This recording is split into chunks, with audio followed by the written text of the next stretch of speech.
Welcome everybody. This is going to be our CGL September Brawl. I am Bad Zombie. I'm commentating along with my good friend here. And we got Killinator, who is going to be playing Ridley. And I think we have a Shulk player, right? Yes, correct. Alright, so And I am Mick Swagger. I am another commentator, and this match right here between Skew and Killinator should be really exciting, and I can't wait to see what goes on here. yeah, so give me your thoughts on what you think about the whole Shulk versus Ridley matchup, in your opinion.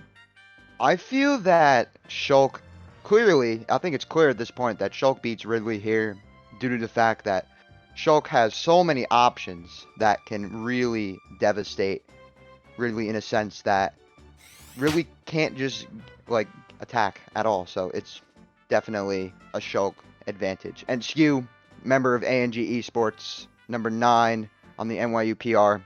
He's a solid player. I've seen him play. He's really, really solid. I'm not sure about Killinator. Can't wait to see this match, honestly. I'm just really excited Yeah, at this a point. very good observation there. And obviously, Skew's definitely got a rep behind himself, but we can't count out Killinator. Ridley does have some comeback factors. Oh wait, Oh Pac-Man, wow, Pac-Man and Pac-Man Banjo. Yeah, and his secondary Banjo.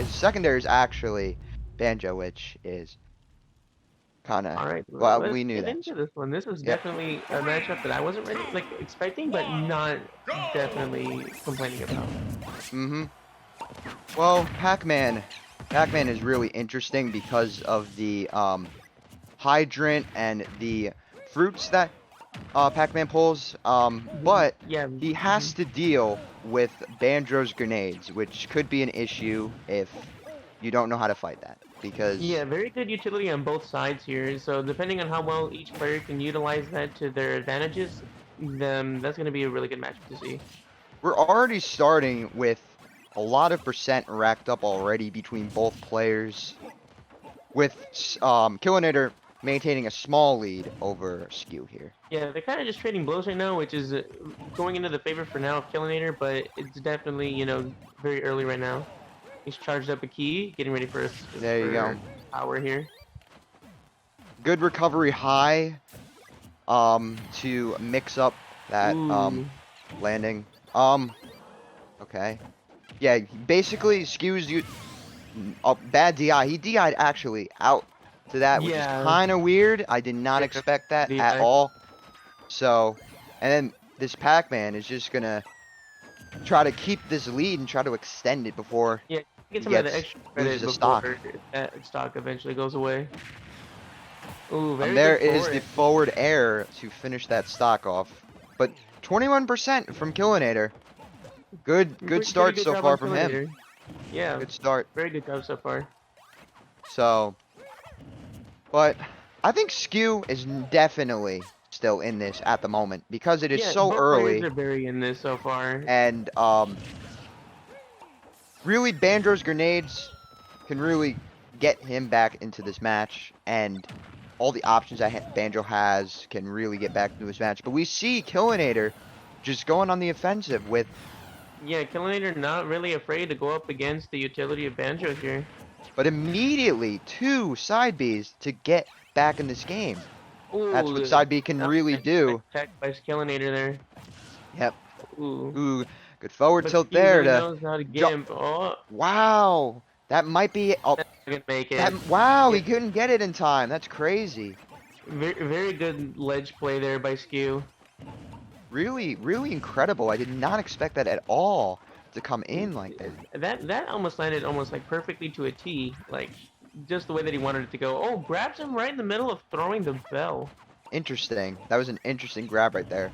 Holds their grenade immediately into hydrant, which is pretty interesting in terms of play at the moment. But it could but honestly, it's still Skew. Killinator can still come back from this. It's Still a very still winnable not game. over. Pac-Man has some very There is interesting still a comeback chance.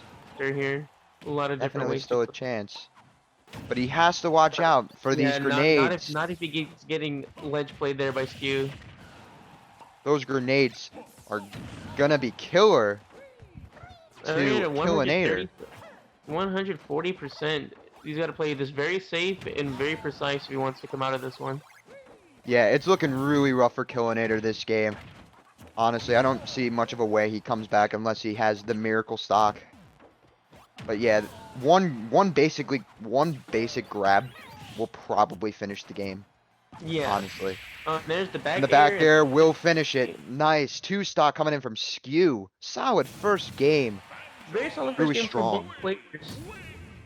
Yeah, So what do you think? Killinator definitely gave like a fight, and he definitely knew what he was doing, but I think he was not used to Banjo as much as like say other players are. But Yeah, it you was really really don't good really from both. see too many banjos out. At least, a lot of people think he's mid tier. I mean, obviously, he's still got the utility of Wonder Wing and the grenades, but in terms of other kind of like, factors of his frames, you definitely have a lot of other characters that beat him in that category. But and the ledge play by Ski was phenomenal. Made it Pac-Man extremely hard to get back on the stage. We immediately go back to the same stage for game 2. Interesting counter pick from Killinator that he lost at, and he So what wants do to you go back to think Kilinator PS2 has to again. improve upon to come out of this matchup with a win? I would say that he definitely needs to be more aware of Banjo's grenades and needs to have a better ledge recovery option at the moment because he keeps getting gimped by these grenades and these pellets. So then he needs to find a way. But he's starting off really strong already so far. So he seems Yeah, like he's adapting a he's lot better than last game, for sure. let's The see hydrant here. coming in, more grenades coming in. It's the battle of the projectiles, as I like to call it. Yeah, pretty For much. sure. And Playing around the platforms is basically both of their game plans right now. Oh, and he gets the jump he gimped gets out of the him. that's That's not gonna gonna make. yeah, he's gonna Like, definitely be able to cover. oh, No tech, but still, he's fighting for he it. He's has to still get on the for it. ledge. He has to get on the All ledge at this right. point. So, and the forward Read the air, he jump. expects to jump out. Yep. Good read from Skew, reading that jump. For sure. Now trying to get that extra credit for some more percentage. Immediate side B to rack up that percentage is huge right now. Using the drag down from there to get a nice little jab combo in there for some extra percentage. That won't do it yet, but it is close. Nice wondering to recover, predicting a fruit would come in. That was really Yeah, smart by using Skew the there. armor utility from Wondering there was like almost big brain. For sure. And Skew just racking up this percentage already. Getting a Down throw. oh, he's gonna go Wow, for I it? have Oh, that was a oh. really cool And combo. he read that. That was a really good. Wow. He read the mash out. I've never seen that before. Wow. Have I? But I could like literally right. He knew the moment he would mash out and went for the up air. I mean yeah. I think he went for up tilt, and then that's Yep. what killed him there. Up till killed there for sure. This is definitely Skew's game. I don't personally think it's going to be necessarily a 3 stock because I think just one move. No, Yeah, there's the back there air you to go. even out the 2-1. But this is gonna be very this hard is for a Killinator. solid game from Skew. Really Killinator solid. lost of momentum. He had some decent momentum first game, but then Banjo's literally just commanding the stage here. He's using these grenades really effectively in order to rack up more percentage. And that's really helping him right now. And he's just getting assaulted by pellets. Wow. That's a nice easy way to just take percent. Yeah. It's really effective. Good read from Killinator, reading though the down smash. But this is looking incredibly rough right now for him. But it's definitely an improvement, I would say. Even with this performance, I would say it's definitely an improvement because he realizes that he has to avoid the grenades. Good DI there from Killinator here. And personally, I don't think he got edge guarded like that much. Ooh, good up B into the hydrant. That was pretty effective. I'm trying to get some space here for Killinator. Trying to see what he can do really to kind of even this game out. Yeah, personally, back throw coming in from Killinator, that's not going to be finishing out the stock. And basically, one down throw will probably finish it, honestly. Yeah, I think Kilinator is getting a little too predictable with throwing projectiles just off stage. Yeah, Skew just seems to know that's coming almost every time and will up B over it. he Kilinator's got does to come know up with that it's some, coming. and a Down throw. two-step Yep, there it is. and into the up smash. Solid 2-0 coming in from Skew, advancing onto the bracket. That was really incredible play from a Banjo player. Am I Really, right? really good stuff. You know, you don't get to really see this every day, but I mean, both players put in a phenomenal effort, but Skew just happened to come out on top and played really well. Yeah, like, it was really solid play also from, like, using these pellets so effectively and getting these grab combos. It was just really incredible to see, and it was really breathtaking, personally. Yeah, that was very nice to watch. Just Banjo being played the way that Banjo was meant to be played. Using his utility, his grenades, his pellets, and just effectively just keeping Pac-Man off the stage, just taking percentage every time he got closer and closer, just trying to get back on, just racking up percentage to get easy kills with like you just saw with the down throw. Yeah, Very moves there by Skew. yeah, really solid play just from Skew. It was both two stocks that was pretty impressive, honestly, against the Pac-Man nonetheless. So, Yeah, because when you see Smash players on Twitter, showing off their Pac-Man combos and stuff like that, it kind of intimidates you a little bit because Pac-Man has a lot of potential, but just watching Banjo do almost like the same thing pretty much, it's just nice to see. yeah, really solid play though, honestly. That was It really was good. impressive. Hmm. You can't go wrong with that. I mean, I feel Killinator could have done a couple more things with ledge options of trying to get back on ledge and also trying to use some other utility to keep Banjo off of ledge. But I mean, other than that, they both played really well. Yeah. So Skew advances onto the bracket to play a Zero Suit player. Should be a good match to Yeah, watch really. personally. But let's see what we got next. Yeah. Okay. Yeah, that's good. Definitely.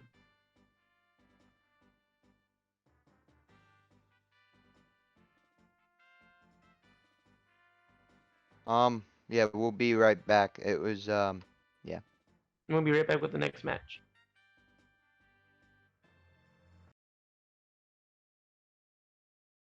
Welcome back to this bracket. Our next match for this bracket is between Super Static, a Ness, pretty high ranked Ness, and Bonilla, a Raw player. What are your thoughts on this matchup?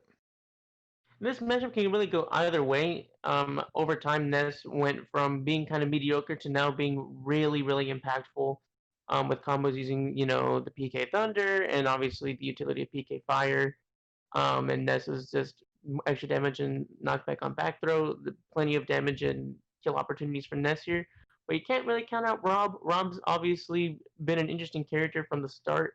Plenty of damage and utility with a lot of good combos for Rob, good combo paths. So this would be very interesting matchup. But if I were to kind of lean in anyone's favor, I'd kind of lean more towards Ness in this matchup. But it really can go either way. Yeah, it should be a really exciting match for sure. Rob definitely has some tactics like the aerials and down B, which helps him out. But as you said, Ness, PK Fire, PK Thunder, it really all comes down to projectiles here in this matchup. Yeah, and let's not forget that Ness can absorb the down B laser or the neutral B laser to actually give himself some HP as well. So Hmm. Brawl will have to be kind of careful with kind of waiting to see what Ness can do because it can either help him out or hurt him out. Yeah, for sure. But honestly, there's Rob's recovery could also help Rob in this matchup as well. With Ness having a lesser recovery could be hard. Rob could manage to break that recovery. So that could Yeah, be another factor. yeah, plenty of different factors to go into this matchup. I think it just comes down to just the personal player skill. But this would be definitely an exciting match to watch from both sides if you're fans of both Ness and Rob. especially because these players are both good in their region, with Super Static hailing from Jacksonville, being on multiple PR rankings, a solid player in his own right, and Bonilla also being a solid player hailing from Mexico. Um, but it should be a really tight and really interesting matchup to watch, considering the stakes for top 16 here.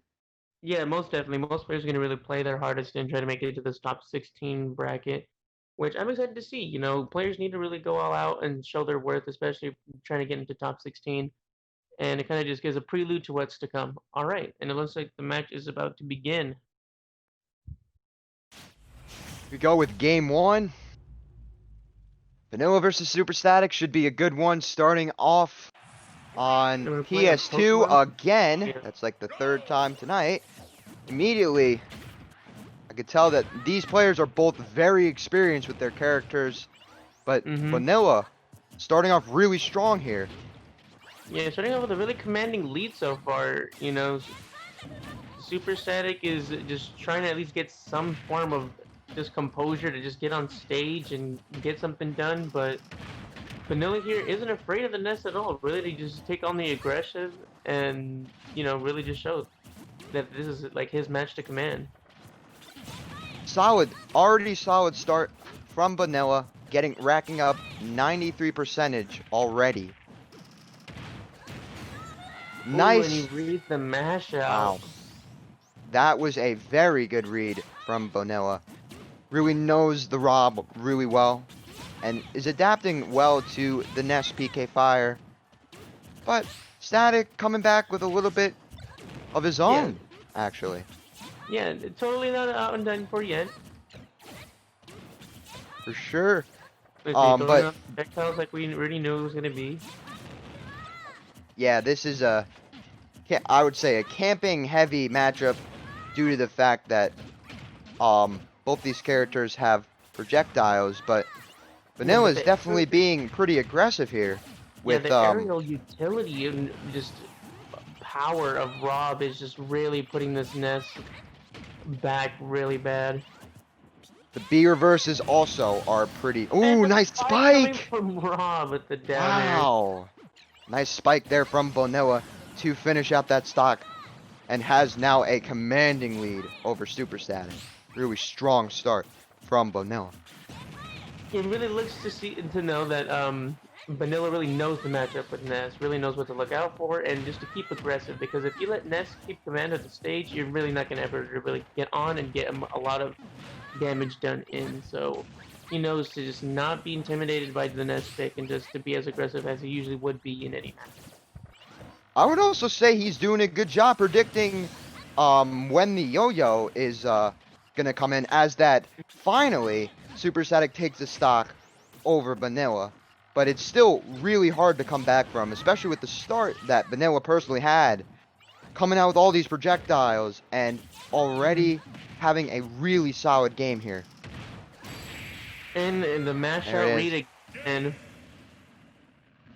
Really incredible game here. He at 100% to his 11% on second stock.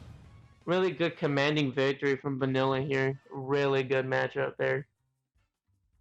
He definitely understood what Super Static was certainly doing during this game, and it really helped him in the long end, which made him actually win this game. So. Yeah, he knew the matchup perfectly to a T. Knew what to look out for. Knew to not be intimidated by the pick in general, and knew to just look out for the little indicators. You know, the yo-yo charging, the PK static charging. You know. For sure, for sure. And I think he predicted a lot. He made a lot of good habitat match with predicting so much. All the PK fires that came in from Super Static, it only made Bonilla have more of a commanding lead. So. Yeah, Bonilla knew really what to do, what to be ready for, and now we're getting ready for game 2 of this set with Bonilla and Super Static. See if it's another PS2 pick, because we've been there 3 times tonight. Oh, we go to FD. Interesting counter pick. So Alright, and the match just starts. Alright. Static showing that he's not out of this match just yet. Nice immediately little pick. racking up 54% already. Definitely, this looks like to be a bumper pick for Super Static here with the stage pick. He definitely understands now what Rob can do, and he's using that, I think, to have an advantage. But but Bonilla coming back with a combo of a great combo. So yeah, it's really impressive. These players are just going back and forth at the moment. Yeah, good to see that Static isn't really too impacted of the last match, not letting, the Rob intimidate him a little bit. He's just still being as aggressive as he normally would be from the last match. Oh wow, Ooh, and the good read up on air the jump takes from the it. PK Fire. Really strong there. And Super Static takes a good lead. Now he's going to try and get some extra credit percentage at 122. This is, if he racks up some percentage there, this could be big. But No, but yeah. he's still And then, living from that down smash, but that's gonna, oh, the no, D. not yet, not gonna finish Oh, it off. on point so far for Super Static here. Oh, and he reads the jump off Wow, and gets the up smash kill. that is actually real. This Rob player definitely knows a lot of Rob combos, which only makes him have a better game here. A nice little, oh, and the Nest, the 52% combo here. Using PK Thunders pretty effectively while Rob is in the air is actually pretty effective, but But Rob not gonna immediately let that Bonilla coming happen. back with a combo, which And 6 could stack, end up 64%. being bad. So Looks like they're on an even playing field here, switching blows. yeah, yeah, basically right now they're just trading projectiles. It's could not get the grab there, but it's still really strong play from the both of them. Yeah, you can definitely tell here that Static has really improved since the last round for sure. Immediately with the up air to finish that stock, and Super Static looking really good right now. Definitely a better performance than last time. And reading, just right there, reading what he did for the first stock and adapting to make sure he doesn't get hit by that again. And as you said earlier, what the heck was that? That was I have something. no idea. I think he took his PK Thunder there. That was actually really smart from Bonilla.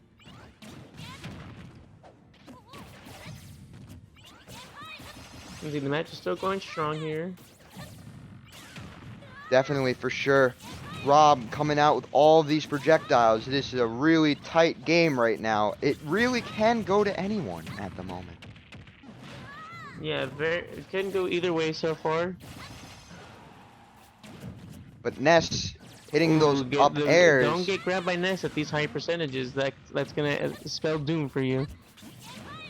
For sure, for sure. As we see, just separated by 30% here. This could be This can go either way here. This could basically, yeah, this could basically go either way. Oh, The grab coming in, will he, oh, but he mashes out he and knows where to read? go exactly. And the Yes. back air to The finish bear it, and that's gonna be game for finishes the Static game. with the back air Wow. to Taking tie up game the set 2. 1-1.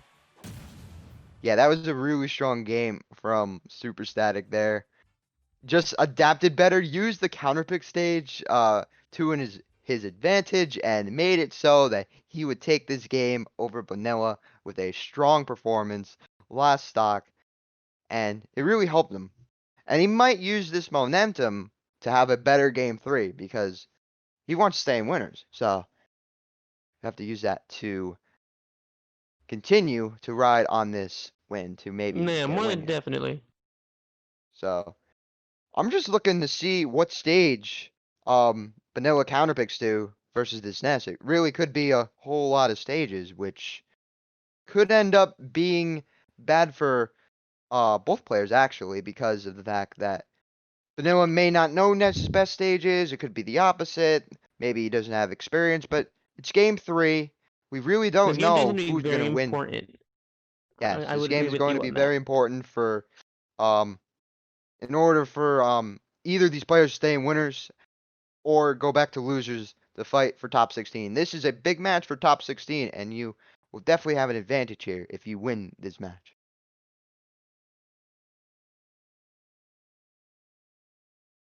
So I'm just looking to see if both players will adapt pretty well as we get ready into this final game of the set. And we are going to go to Town and City here, which is Town and platform City, heavy. very So platform heavy, which can go either way with both of these types of characters with the projectiles throwing it around. for The key to sure, winning this stage is obviously playing around the platforms really well.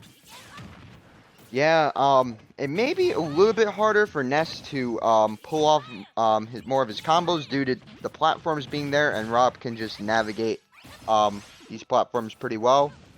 Gets the down throw string there in order to rack up some percentage, but still, good start from Bonilla, racking up 66% already. Ooh, and he gets hit by the laser, making it a decent little lead for Bonilla here.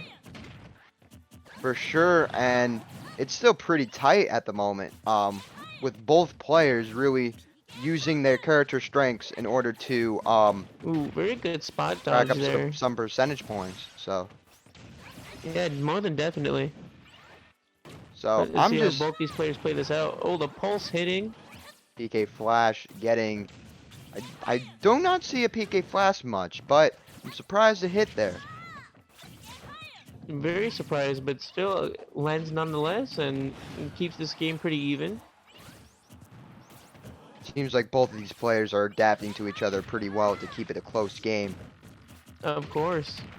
Oh, and he hits the charge up and the hit of the up smash yo-yo, giving himself a lead of 3-2. There's a good yo-yo there because of the fact that he actually racked up some percentage points there, and he's still up a stock, and he took 9%, but that 9% could be effective, but he loses that stock. And Rob so keeping the ledge guarded, putting the lead back to an even game of 2-2. Racking up the 36 to 43, now 57. This could be bad for Super Static if Bonilla, if Bonilla doesn't rack up like a string or something. Of course, and obviously now with no platforms in the way for now, Static seems to be in his comfort zone and being a little bit more aggressive. For sure. And Bonilla is just having trouble hitting these nairs and hitting these lasers, which could come back to haunt him. Yeah, Super Static's definitely not letting the spacing get to him in this game as it did in game 1. For sure, and he's definitely reacting a lot better. You see the down throw, let's see. That might finish it off. Nope, good DI from Super Static. Really strong DI there, but now's the question is, how is he going to recover on stage? And he is not. As he doesn't get to grab the ledge. Unfortunate for Super Static there, now giving Bonilla the 2-1 lead.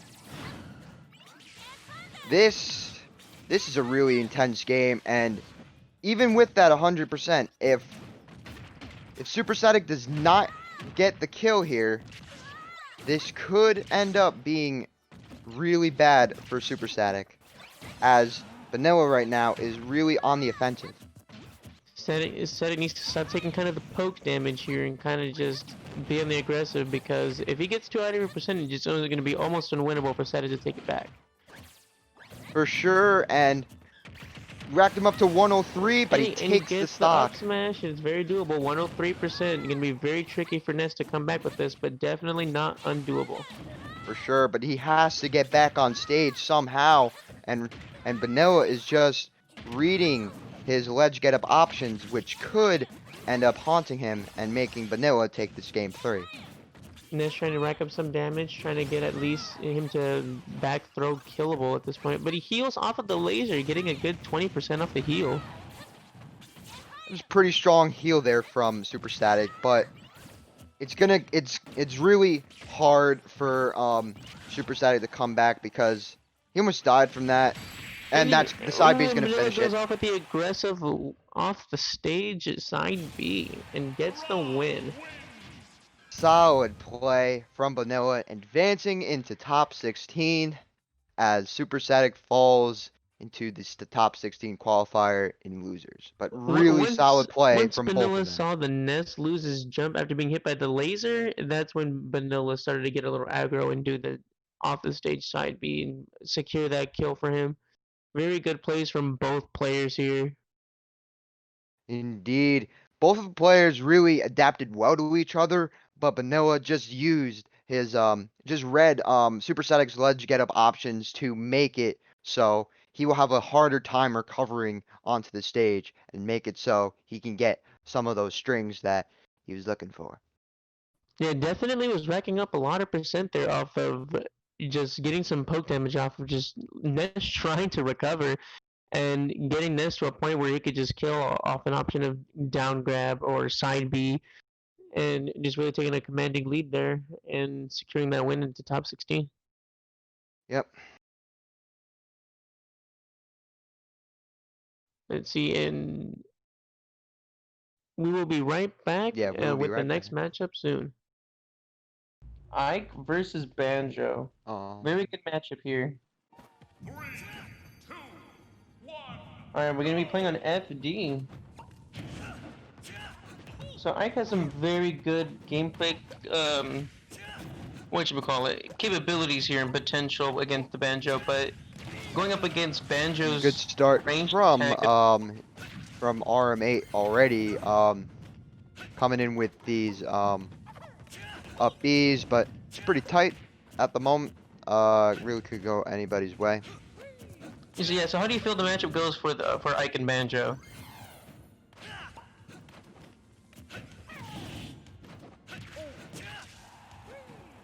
Let's see, Ike hitting some back airs and stuff like that. Doing Ike things from there. Alright, nice.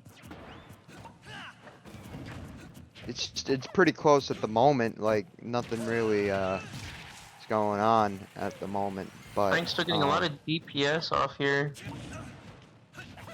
It's pretty tight.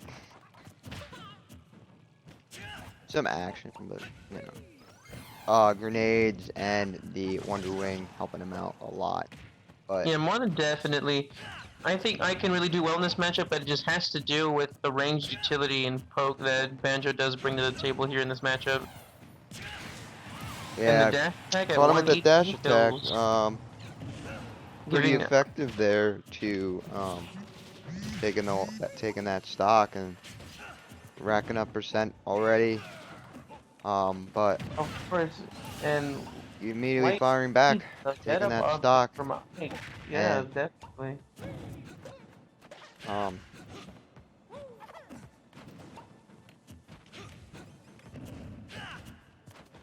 Let's see, both pretty even games so far. Both Light here and our Ike player doing very well against each other, kind of spacing out perfectly. Just trying to get in as much damage and poke as they can before they start going for aggressive kill options. Yeah, this is a close game at the moment. It's only separated by 10 percentage points, and it could really could be close between both these players. You don't know who's gonna exactly win or not. But uses the armor for the up B. Immediately, yeah, immediately coming back, and it's a close game. Honestly, like it could really go any way, and coming in with that forward throw, constantly recovering with that side B. Ike's snares could be is actually really effective, especially against Banjo. One of the best snares in the game as well, and with the Forward So, tilt, immediately pick up. firing back Mhm. to finish that stock. Really And good option there it's for Ike on pretty that close one. game, and you never know. Like, oh Oh, he takes wow, him he down finished with off the with the spiked up B. side B or whatever, and What a very interesting but very surprising kill there to finish off the round there, giving Ike the lead of 1-0 against Light.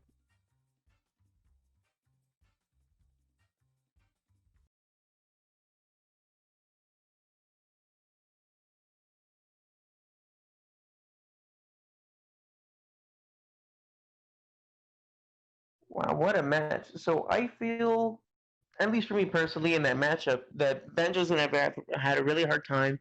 I'm gonna have to get used to obviously Ike Nair's and just try not to get hit by a lot of the poke and range that Ike does bring to the table. Is getting hit a lot by the up Bs just because the armor provides some extra utility to take a hit and be able to still deal out that damage regardless and get the punish in. But it really depends on the counter pick stage that Light picks here to see what he's gonna really do to try and keep control of Ike and try to take this win here. So let's see. All right, and we're getting into match number 2 in the set. All right, here. Let's see what stage they end up going. And they end up going Lila. Lila's a very interesting pick here. The stage does bring some interesting qualities to how people have to fight on this stage, especially with those curved platforms near the end of the stage on both sides. Does bring some disjointed hitboxes there, so definitely to see what Light can bring to the table to use that in his advantage. Pretty even set so far. Oh, good grenade there. Getting some nice hot damage. yeah, it's Getting pretty in some even there. at the moment. Especially on Lilac. It could really go either way at the moment. So Yeah, Lilac's one of those long. interesting stages where literally last second things can happen and you can win or lose a set in an instant. For sure. Oh, and he goes a little too far and he can't make it back. Messed up that recovery there. He could have like side B instead of actually going with the more up B than there. definitely. Now putting himself at a little bit of a disadvantage, but let's see if he can make up for it. Looks like to see he's definitely trying to do some ledge guarding here, but ultimately Banjo will get back on stage. Light doing a really good job of just trying to keep alive and trying to get some extra percentage ready for the next stock.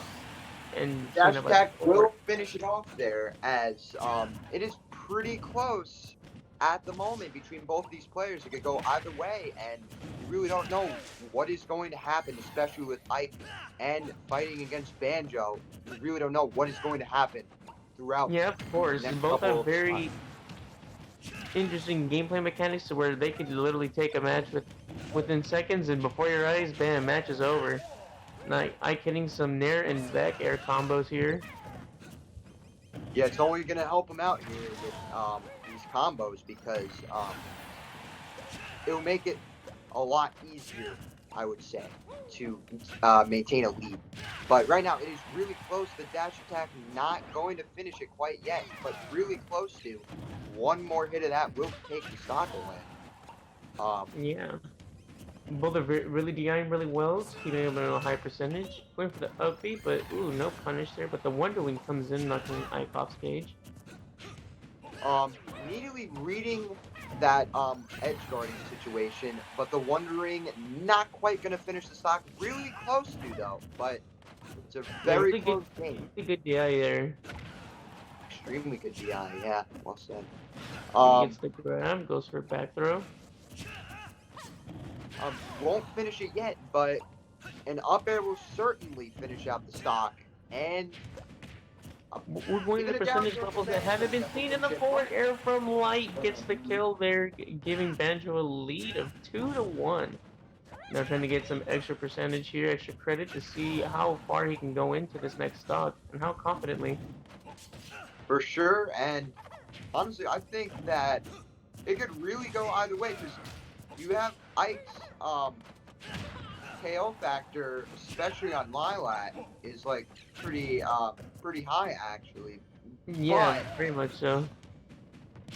But if he On the dash attack, gets the kill. It was so close with the 67% coming from Very Ike, but doable. it's still very doable. Yeah, Ike is one of those swordsmen that does a lot of damage really quick, just because he hits hard and has a pretty decent range, so he can catch up really, really quickly here. And he already caught up, basically. He's only down 20% now, due to the fact that he started off with the down throw to up air, which is very consistent among many Ike players. Yeah, very consistent combo starter into, you know, up air, nair. Very, very good combo path you can take with that. Very even so far, 79% to 84. Ike getting an up throw in there. More up airs coming in from Ike. And the Wonder Wing up close is gonna take it. Wow, game 3 once again. Wow. Very interesting pick with a punish there, and not even really a punish. He just threw out a Wonder Wing, hoping to see what he can get out of it, and he got the kill, which I'm very surprised to see that happen. It was pretty incredible actually to see that Wonder Wing like actually taking that game. So yeah, I wasn't even expecting that. Like, depending on the person, they could have been ready for it and countered it, but at least for me personally, never would have seen that coming out just from mid stage to get the kill there. Yeah. But that gives Light the win, and now makes it an even 1-1. Very good response to game 1. Yeah, very great response indeed. And I noticed that he was using those grenades, and he was still walling out like Ike pretty effectively. He had to recover high with the side Bs, which made it hard for him to like get these attack and get these strings in, which made it so that Banjo would take this game and make a game 3 situation for top 16. This is big. Lose and go home, win and make it into top 16. This is a big match for both players. Big. All right, so if you're Light, what's your game plan into going into game 3 here? What's your thought process of, okay, I won game 2, I kind of know what to kind of deal with. Like, what do we do now in game 3? Well, I would say that Lights just need to repeat what he did in last game, as we are headed into this game 3 and maybe having a stage where he could actually use those grenades effectively, as this is going to be a big game as we go to Town and City once again. And it's good for Banjo because of the fact that he can use those grenades and he can't.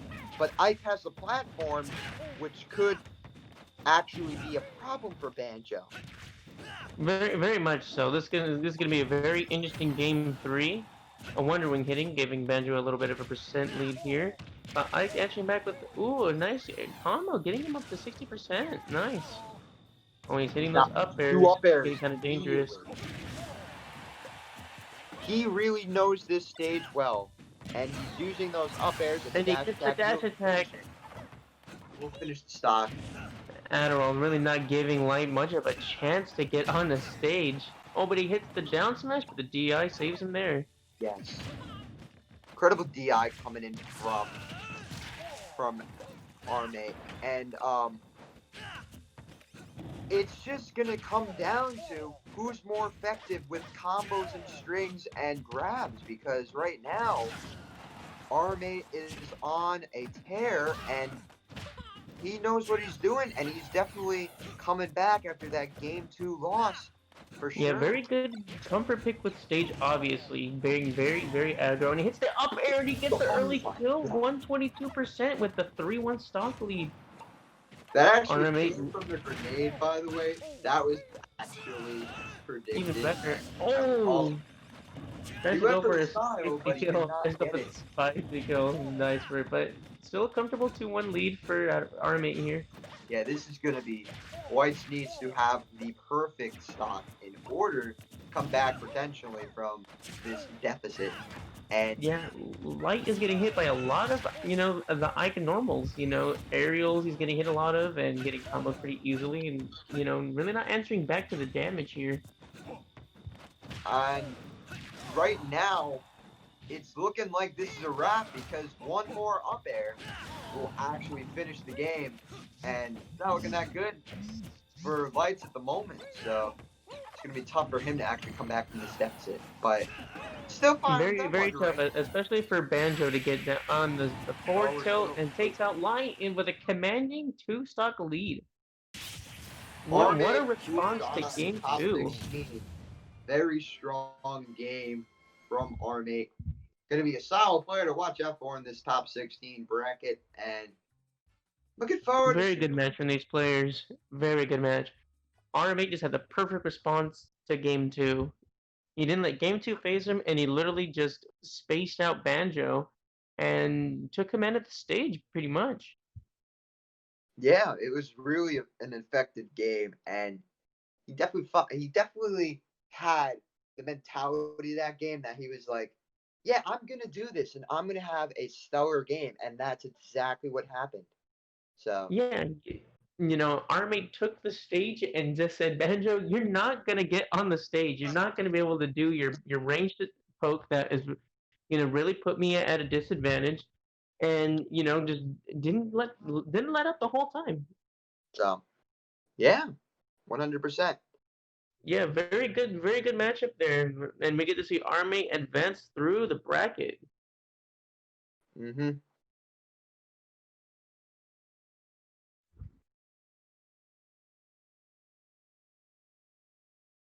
Mm-hmm. We will see you soon with the next matchup shortly. Welcome back, everybody. And we're in a lobby here waiting for Paul versus Moogie. And Paul was going to be playing the hero, while Moogie is going to be probably playing Isabel. So, how do you feel about the matchup here? Personally, I feel that it's a really interesting matchup, and it's not really common per se, due to the fact that Isabel is not really played as much as I would say other characters, and Hero is really really special because of Hero's RNG. It could it could be actually really bad personally for Isabel, but Isabel has the pocket, which could actually help. So Yeah, with the hero being able to use bounce as well, the pocket may not matter depending on how well Isabel can manage pockets and when to time it right. But definitely, I feel the hero kind of has more of the advantage. He's got a lot of damage, a lot of like space control, and a lot of different tools up his sleeve to kind of keep the Isabel in check and kind of on her toes, waiting to see what's gonna the hero's gonna throw out next. Really. for sure. Um, Also the fact that Heroes down B is like pretty effective like most of the time. It could really like throw Isabel off like per se. If like so, like a hero down B like a thwack or whatever kills, it could be like kind of off for. I would love to see a thwack, at least in this set. I need to see a thwack or a whack. There's no way. Come on. Like, the thwack and whack is just such a fun, just like, match is going well, then bam, you're dead. You're just like, it's like the ultimate, like, pop off. I'm like, if I were to, like, witness a grand final tournament, I'd love to see a hero like thwack final kill. And, Of like, course, for and sure. that would just be like, that'd be such a way to end a tournament, but definitely feel here that the hero does have the advantage in this matchup against Isabel.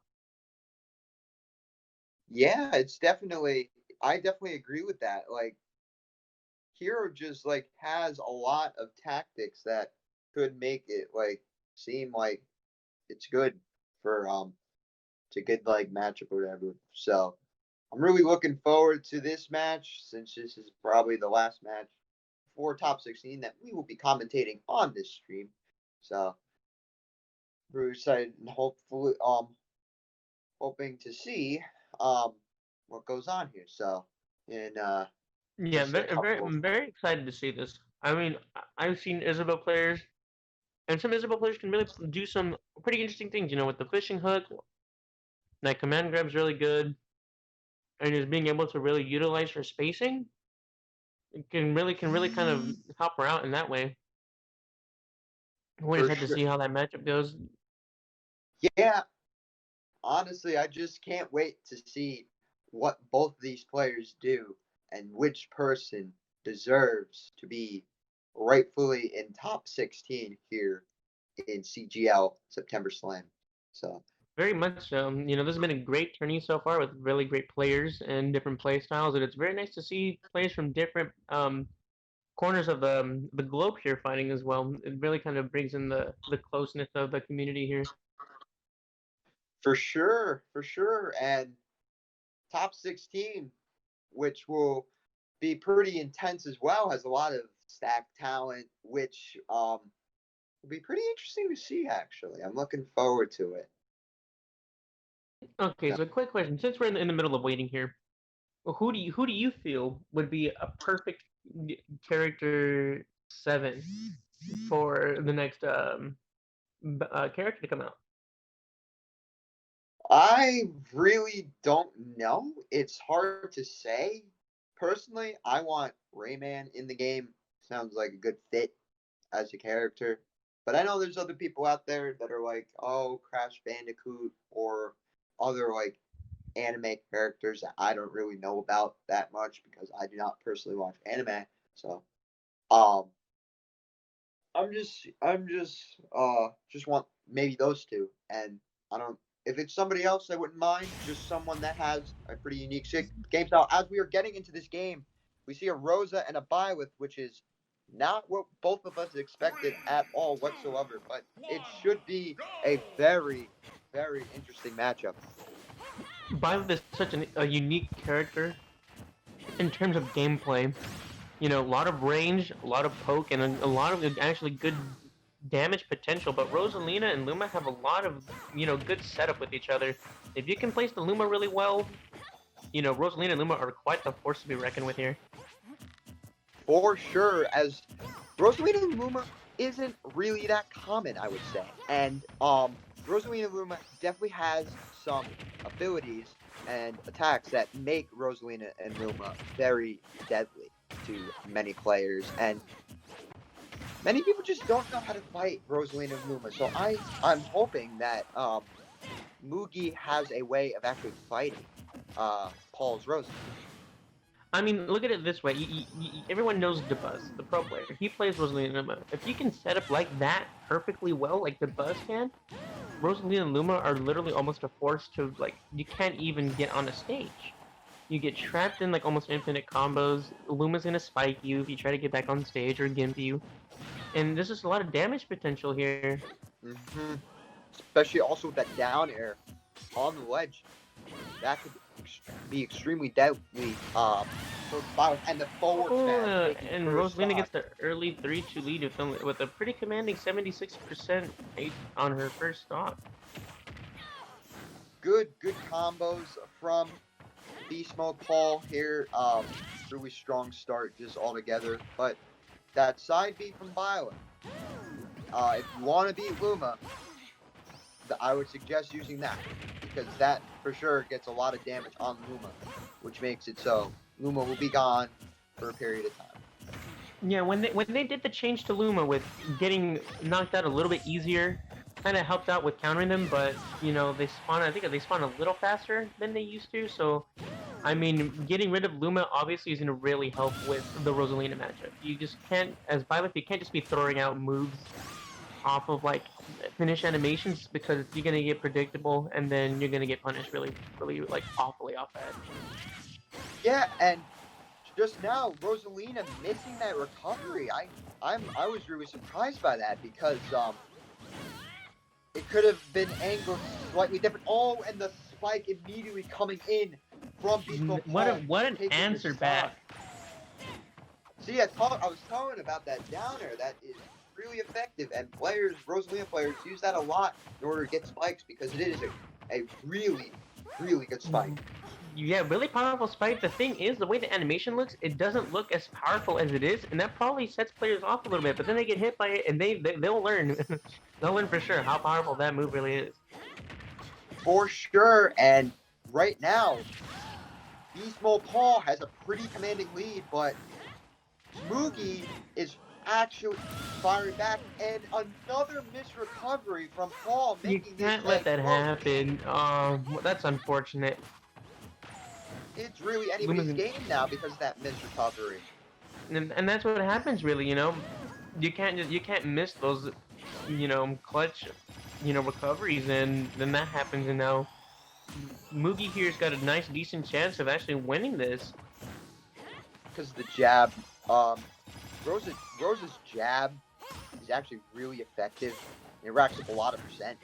So it's hard for a player to come back versus Rosalina also because of that jab. So Rosalina reads also, I see the that Paul attack is option. definitely doing a good job of reading the actual ledge getup, and that makes it so Mugi will definitely have a tougher time after recovering onto the stage. Yeah, more than definitely. Mugi has to be a little bit more creative in her approach with fighting Rosalina. Not like if she's getting punished over the same get up option 3 times in a row, I don't think using the get up option, at least in that fight, is gonna really help you anymore. For sure, but it's still anybody's game. Get up option again. Violet's long range of her up recovery is gonna really save her that time.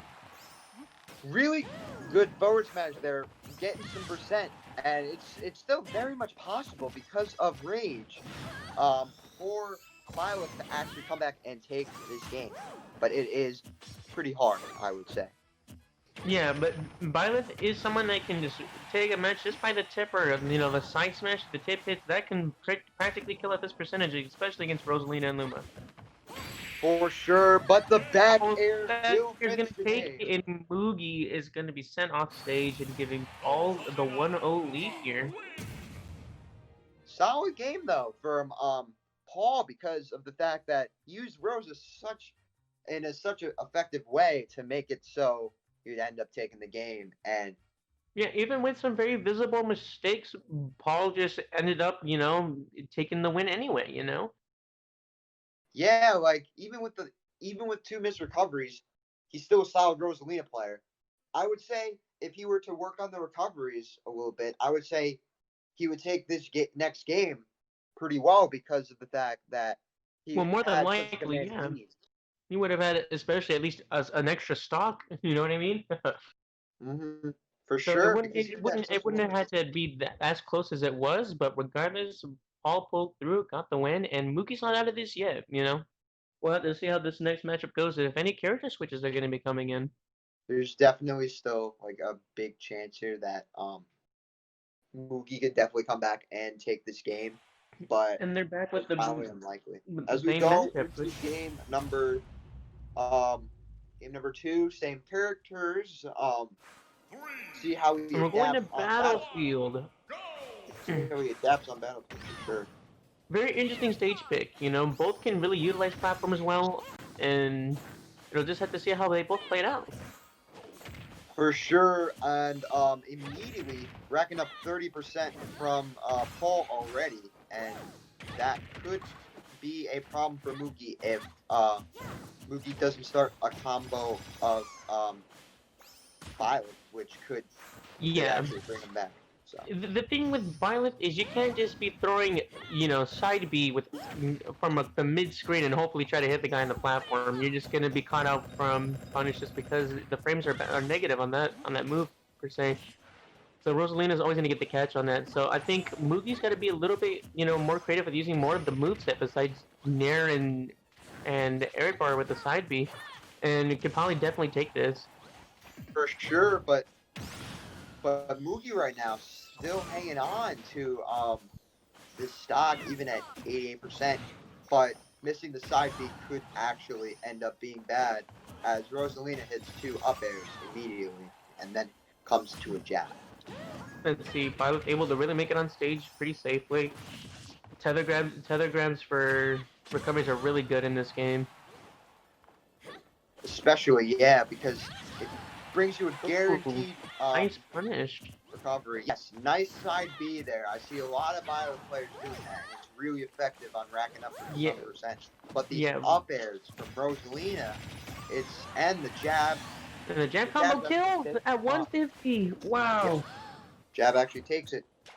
Rosalina's jab, one of the best jabs in the game, probably because of the fact that it is multi-hit and is really strong. And obviously a kill option, Oh, but Mugi answers back with a up smash to even out the game.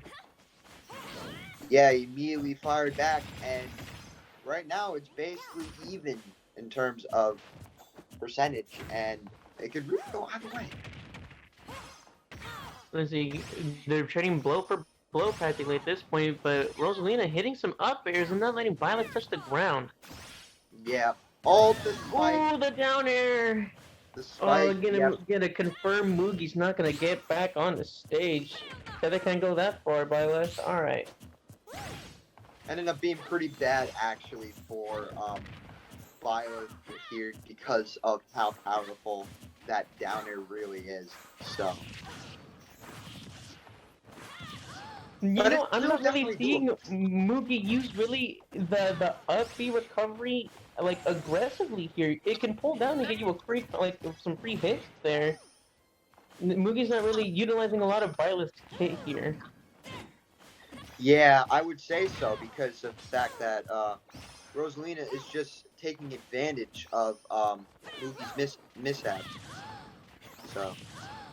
I mean, Mugi's getting some percentage in, getting some decent, you know, combo potential here.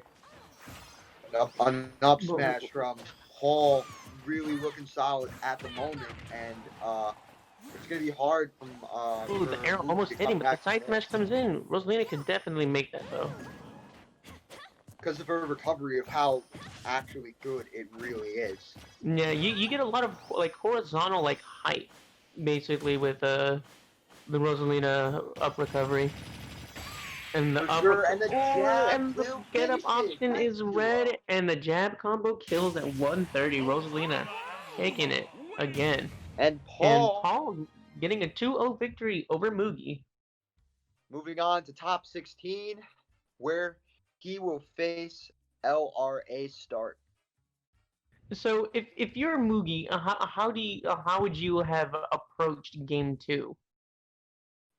Personally, I would try to not get hit by Rose's up airs in a way, maybe mix up your landing option, maybe try to stay towards the ledge more, something like that, because he seems like he was getting grabbed a lot and he was getting jabbed, which ended up costing at least 2 of his stocks to go away, which made it so he would not take this game. So I would say he needs to very work much so. on that. Yeah, so Very good job by Paul, punishing Violet, throwing out moves, you know, utilizing a lot of what makes Rosalina a great character really well, and ultimately taking the full set 2-0. Good plays from both players, but you know, Paul ends up taking the victory and heading on to top 16. absolutely. And we'll be seeing you shortly for top 16, everybody. Stick around. All right, hello and welcome everyone to the CLG, and we are back with Chunky Kong versus Bonilla to start off our top 16 here in this tournament. I believe this is winner's side still. Yeah, looks like they're gonna be playing on Town and City. Earlier, Bonilla was playing as Rob, and now we're seeing him on King K. Rool with Chunky Kong playing his normal DK. How do you feel about the matchup here?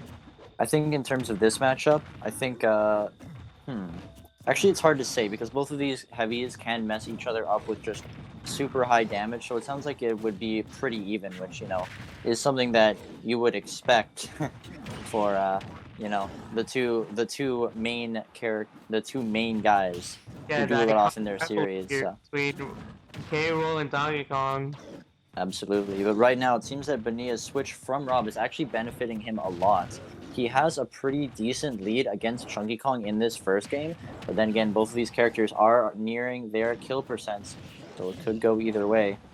And especially with heavies, they can kill at almost any high percentage, so it can go really either way here. Just gotta see who plays, like what plays first. You know what I mean? Absolutely, and a great back air coming out from Bonilla, and that's going to be the roll read that will take the first stock. But there it is. The classic down B up smash kill confirm that Chunky loves so much is going Chunky to take Kong that next stock. Definitely. Let's see here now, Chunky on ledge, and you know, let's see what he can do. Just normal, just you know, do the get up attack, and now back to this game that both of these characters are doing so well, just using their pretty good aerials in neutral, trying to get a combo started. Yeah, trying to just get some poke damage here and just try to phase one out with just higher percentage here. And we're seeing a really good neutral from both of these players. They definitely know their characters super well, and it's coming out in a great performance. Yeah, definitely know the matchup really well as well, knowing what to look out for and what to really punish here. I know that Chunky grinds with Copal in this grind server that they're both in sometimes, and there it is. Up grab combo. That'll be it. I believe it's the... I don't actually remember what it's called, but it's something that's been around since Smash 4, and Chunky will get it almost every single time. Yeah, you let him grab you. He's gonna get some pretty fat damage off you. And he'll definitely get that kill at like maybe 90-ish, 100, whatever range. He will use it super well. And now he's also using a great lead, but never mind. That lead is immediately gone as Bonilla gets down throw up tilt to take that stock. Good old K-roll shenanigans right there. Oh yeah, you love to see it. You just love to see the down throw. No mashing can get you out of that one. Let's see, both are trading blow for blow here. I just realized something. We never introduced ourselves. Not at all. So this is Bad Zombie coming back from earlier on from the bracket, and this is my good friend here. Hi, I'm Kodra. Follow me on Twitter at KodraVII. I'm new, and this is my first time commentating this tournament. And that's the first upbeat that we've seen from Chunky in this game, and it's going to be the game decider. Kill. Yeah. Great stuff Game one from goes to Chunky. Chunky. Taking that in a rather quick game, which is, something that you would expect from a super heavy off. And Chunky is going to secure himself one game in this set. I'm unsure whether it's best of 5 or best of 3, but either way, a game is a game, and he will take it. Great stuff.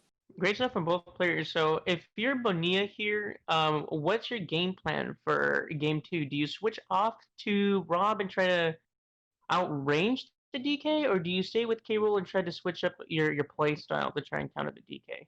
I think that if you are wanting to play as DK, right, or if you want to remain as K-Rool right now, I think it only makes sense to want to just kind of do what you did but better, because for most of that game we saw that both players were just kind of blow for blow against each other until Chunky just kind of pulled ahead, maybe got a download, maybe just got momentum, whatever it is. He's seen it happen once and he can probably avoid it for the next time. So there's a few small adjustments he could make, but in the grand scheme of things, his game plan I feel is working better than it normally would be if you were playing a different character. But here we go. We're going to get into game 2. And let's see. Are they going to change map for the counter pick? Let's see. And they switch Kalos, over. okay. Kalos, all right. Interesting pick from Bonilla. Maybe he feels that he wants to play a more projectile-based gameplay, or maybe he just wants Chunky to have less space overall, because DK has some big moves. Yeah, probably going to use the projectiles, obviously, for more range to keep the DK away from getting that bad damage off of his combo potential. And that was nearly a 0 to death from Bonilla, but he still got him on the ledge. This could be a kill right now, but no, mashing a few too many buttons, and Chunky's going to get off the ledge with that jump. Yeah, very much so. A good commanding lead, though, for K-Rool is always a very good start. But these are heavies we're talking about, so... there's the kill there for Bonilla here. And there it is, just like you said. And now Chunky finds himself in the disadvantage. It seems like a much better stage pick for Bonilla than Town and City, where it kind of felt like he was maybe being suffocated by the platform. But now that he has just the consistency, pretty much FD. Oh my goodness, a huge back air. And that is just such a big lead for Bonilla in this game too. A complete turnaround from what we saw in an even game last game. And he's not going to make it with the up B and it's over. The SD, and that's a very unfortunate 3-stock for Bonilla as he ties the games up right away, just like that licking split. What a momentum switch from going... You would definitely not have known Bonilla from game 1 if you had watched just game 2 alone. What a turnaround with the game plan, goes with the Kalos pick to outrange the DK, and the DK really couldn't do much there to, engage and get some damage on. Yeah, exactly. A great counter pick from Bonilla.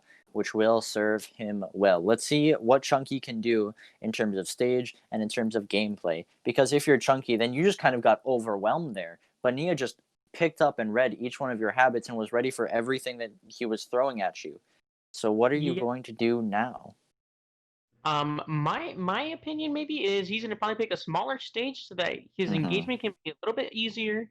Obviously the platforms are really helping him out in town and city, so maybe a battlefield pick here, or We maybe could see Battlefield.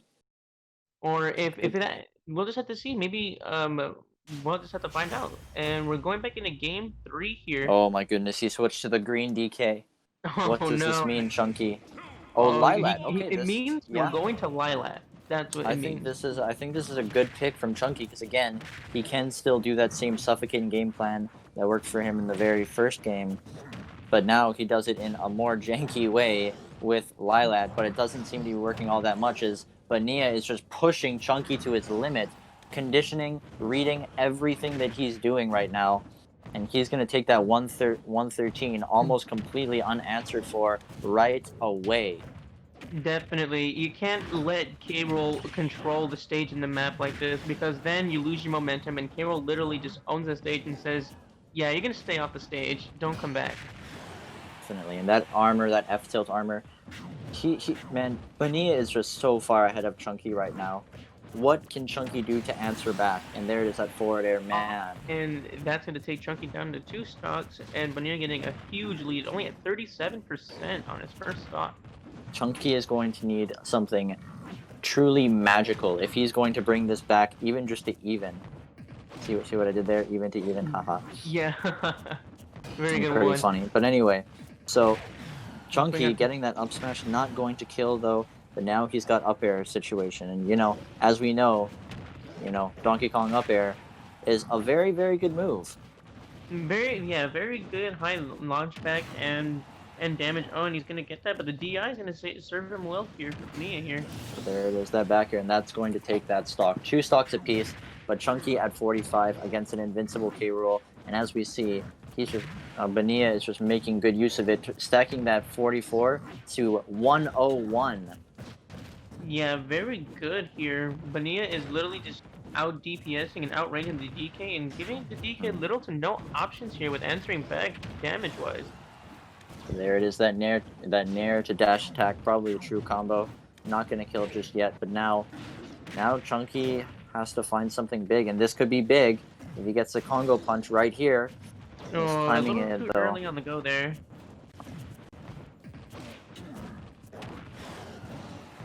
Unfortunate. Oh, Chunky died. DK.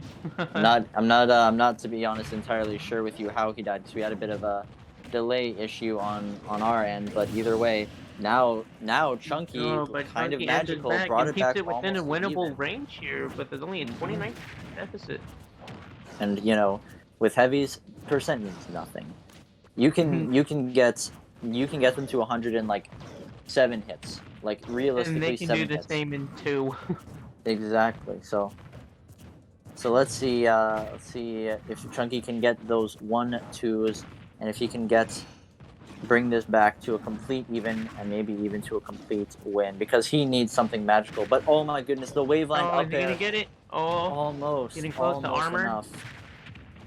But just not quite. His kill confirm, just pixels off of that blast zone. Not pixels, but pretty close. But that back throw, this is going to be big. All he has to do is go out there and kill him. But no, Chunky recovering high, missing the up air. This is so intense right now between both players. Who's going to come out on top between this interaction? Not Bonilla one move here. Is all it takes. One move, one grab is all it takes for these 2 heavies here. Back here, the up air. All they need is one back air, or one nair to a back air, or one something. But Bonilla just ledge trapping relentlessly, and Chunky Kong not moving, jumping, and then trying to air dodge. Really nothing yet. Bonilla just needs 1 hit. Chunky just needs 1 center stage and then 1 hit. But there it is, the back throw. The back throw. Not quite yet. Oh no, he grabbed the ledge on accident. Oh, no. That's gonna cost him. Bonilla will take that game and maybe the set. Unfortunate for Chunky there. Went for an off and gets punished for it, ultimately giving Bonilla the win here. That is truly unfortunate, because you know that Chunky didn't want to grab that ledge. He wanted to go down there and just nair and take that game, but instead, Bonilla is going to get that nair to seal out the deal on this game and maybe set. I'm not entirely sure. Either way, good stuff from both players, really. Okay. So yep, sounds like that is the set, and Chunky is going to have to go down to the losers bracket as Bonilla advances through winners, taking that 2-1. Great stuff from both players, and we cannot wait to see more of them. Yeah, definitely.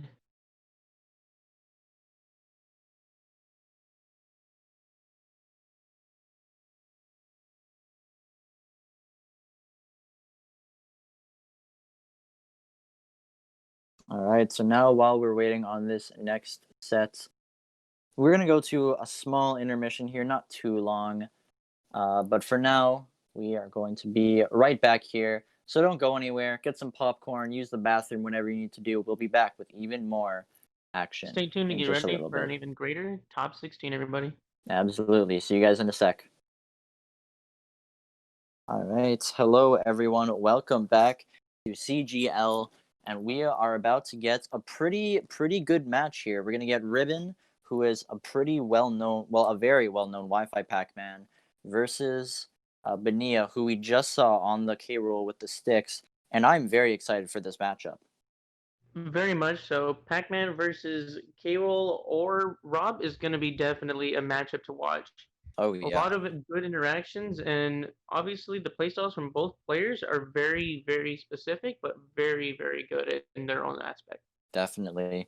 And we've seen what Bonilla can do, but we haven't really seen, just today at least, what Ribbon can do. But we know that Ribbon is a very creative and very solid Wi-Fi Pac-Man who doesn't really abuse the gimmicks, actually outplays her opponents. And as for Bonilla, well, I don't know if you want to stick K-Rool against a good Pac-Man, right? Like, that matchup just sounds very, very abysmal for K-Rool. So let's see. And yep, he does Go to not stay. Rob. Smart Alright. move. Smart move. Very, very smart move here. Going into the Rob, as you said that we'd seen earlier. So let's And see we're what here it'll at be. Pokemon Stadium. Yeah, for sure. Yeah, because PS2 makes the best games, as we all know. Good childhood memories growing up there.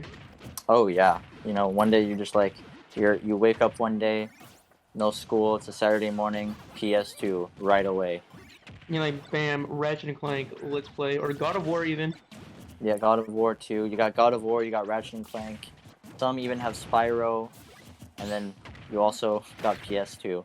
But anyway, what we also got is a pretty decently even game. We saw Ribbon just a second ago while we were talking about PS2 from our childhood, take a bit of an early lead, but now we've seen Bonilla even it up just a little bit more. But both of these players are just exploding onto one another. You love to see it.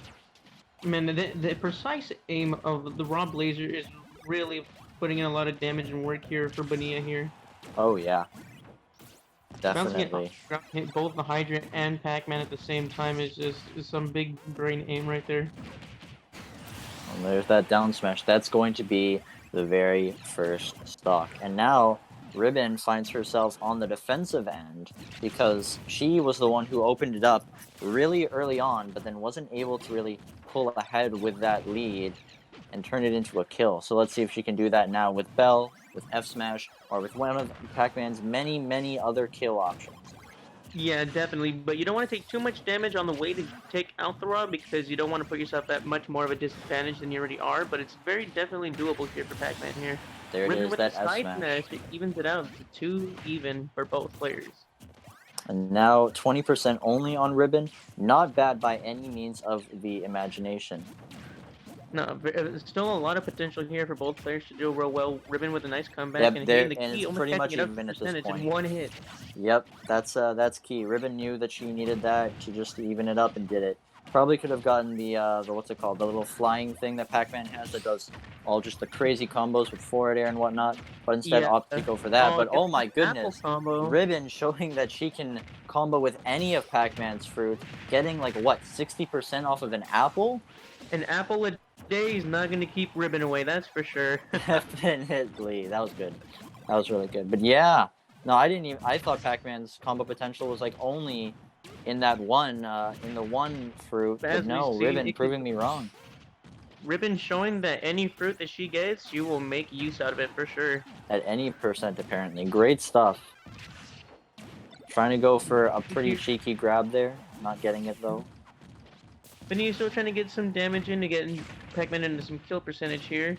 Some Mhm. good range though from Bonilla here. Definitely, and there's that up air, and now Bonilla has a very good chance of, never mind, Hydrant is a thing. And now Bonilla finds themselves on the ledge. Oh, the bell going through the stage, but not quite connecting. I didn't even Is know that it can back throw go gonna through do the stage. Yeah. You know, we're seeing pretty much the same song that we saw the very first stock of this set, with Bonilla being able to bring it back a lot more, and Ribbon just not being able to turn all of that damage into a kill. But never mind, that apple is going to do it. All right, great stuff to Ribbon for that one. Yeah, Ribbon learning a little bit from stock 1, trying to actually secure kills instead of doing both just the damage and letting the guy live a little bit. Definitely. But now 152 on Ribbon. And now Bonilla is going to have to turn this one into a kill, finding themselves on the back foot of what they expected. But Ribbon, even more percent, 55. And now Ribbon is in a great But he position. catches the bell and the nair hits. And it goes dark because of just the power of both of these players, because, you know, they're so powerful, they cut the lights out. The electricity is out nationwide. Yeah, just because of how electric this set has been so far between these players, who now are okay to just zone each other out. Ribbon knows that she has the lead and she intends to use now because 96% is going to be very hard to get that all the way down to even it up with the Pac-Man. That's true, but Rob does also just have a 0 to death, so he could get one of those, but we'll have to see. He has to get the normal kill first. And oh my goodness, what a... Oh, but the ghost does not connect with the up smash. That's so unfortunate. Bonilla getting a second wind here. That would have been on Yeet Smash. That would have been such a good confirm, but no. Doesn't end up happening. Bonilla's got to get the kill on Ribbon. I got to commend for living to 201%. Yeah, I don't think I've ever seen a Pac-Man live this long. I saw a Dark Samus live this long, like just yesterday, but not a Pac-Man. No, definitely not a Pac-Man. That Nair's finally doing it. Rob has got the clutch of a lifetime with 156% into a fresh stock on Ribbon. And both of these players seem to just not being able to kill each other so far, because 167-2 on Bonilla. The key, not going to do it yet. The DI from Bonilla, you're going to save him. Oh, and there it is, though. Hydrant forward throw is going to take that stock, and Ribbon takes game 1 for herself. Great confirm and combo there from Ribbon to secure that win for game 1.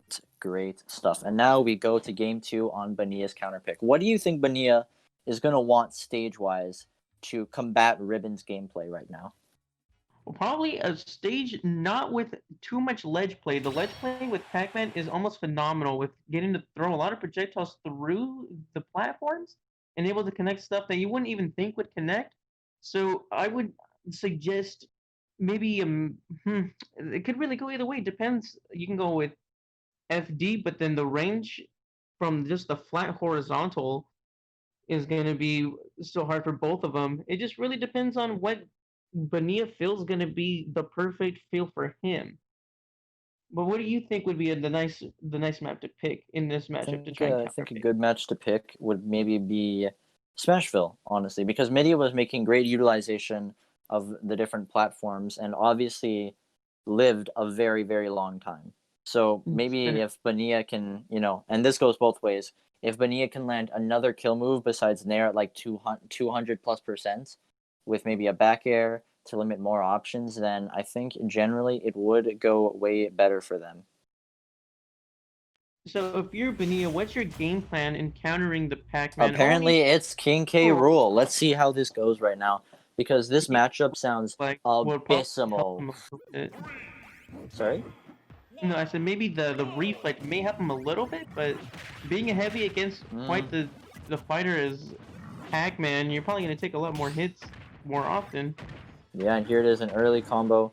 Gonna do 39 right off the bat, but K-Rool can even that up just with a little bit of hits too, and there it is, even it up right away. I think another reason why Bonilla went for this is because they know that Midi hasn't been killing them nearly as much, or they've been killing each other like way later in terms of percent. So if you go a Go heavy yeah. who doesn't have nearly the same problem because, just being a heavy, half of your moves are kill moves. If you can do that, then you're going to be way better for killing than you were before. But you have to get that percent first. So let's see if that percent's going to be a problem. You get hit by the bell, but not a lot of really combo potential to follow up off the bell here. Yes, exactly. But it doesn't seem like it's going to be that big of a problem right now, as Bonilla is keeping it relatively even. They're a bit down in percent at this point, but nothing completely unwinnable. With that bell F smash going to take the first stock. Smash 4 combo's going to take him out. And now a big problem is that you are K-Rool, who has to play against a Pac-Man with the lead. That's not going to be a fun time if Midi chooses to play a more defensive manner. Is definitely not fun to play. We already see that Midi is okay to just put Hydrant down and stop the approaches of Bonilla now. If she can hold this lead, then, Bonilla, it's going to be very difficult for her to provide an answer. Yeah, definitely Ribbon's going to want to try and stall this out, the DI saving her from the forward air. Ribbon's definitely going to just try and stall this out as long as she can and just try to get some pot shots to just increase the damage to help her lead. And it looks like they seem to be working 60% already on the second stock of K-Rool. Backfill, that's going to do it. Now, Bonilla finds herself in a massive percent deficit, and oh boy. The bell hit anyway, even bouncing off the ground. Yeah, that move is unnecessarily active, I'll say. Stays out for a very long time, even when you don't and expect it. And it is still going. But now Midi just needs something. There it is. The bell throw to the side B. That's going to take that stock. Absolutely here. And now a full stock behind for Bonilla. I don't know if this switch was the move. Definitely not. You're taking your hitboxes are bigger, so you're gonna get hit more often. Combos are gonna come way easier for Ribbon than it is for you. And obviously, as you're seeing, Ribbon is not like at all intimidated by the heavy pig. Definitely knows the matchup and knows what to do to win it. Definitely, and that's exactly what they've been doing to win it. So now, what do you do here as Bonilla here, trying to get back at least to even? You need something incredibly clutch. You need to outplay your opponents. You need to kill them incredibly early. You need anything that you can get. But generally, I don't know, just because of the character archetype and because of the character experience probably, I don't know if you're going to be able to have an answer here for Midi.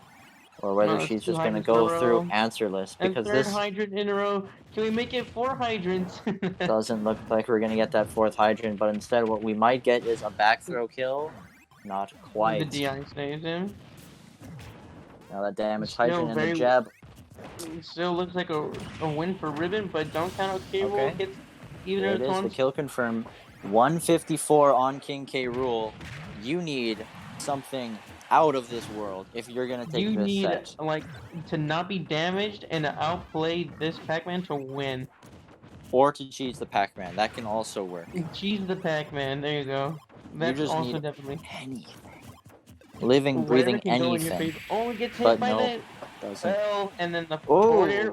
Not over yet. 5%. That's the power of the super heavy. Not getting grabbed either. A great roll from Bonilla.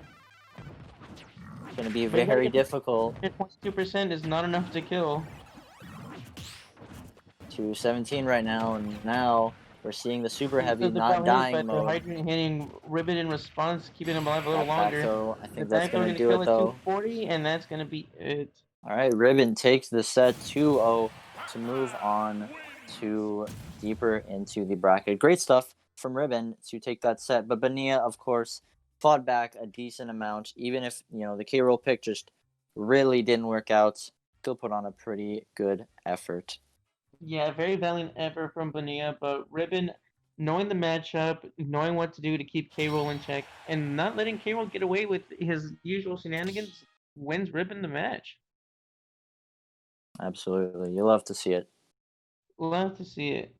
And we'll be back shortly with the next match. Thank you for watching and stay tuned. Get some popcorn, use the bathroom again if you need to, but yeah, see you in Make a sure little your bit. electricity is working too. Yes, absolutely. All right, see you guys in a bit. Cheers.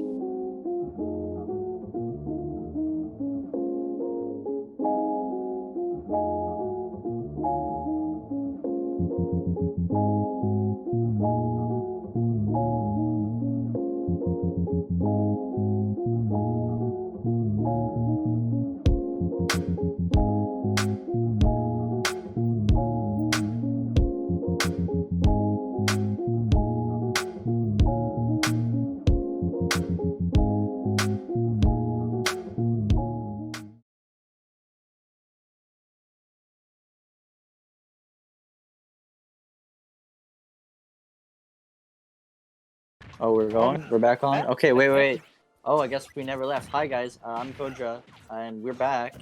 And Looks I bet like we're Zombie, we're looking back at- here. Looks like we're looking at Ribbon again versus, I believe this is RM8. Yeah, RM8 was playing Ike earlier. RM8 And- has a very solid Ike. For being on A&G with this guy, he knows his stuff. Definitely, Ike definitely has the frames, the damage, and the Oh. DPS potential to kill Pac-Man and deal with Ribbon.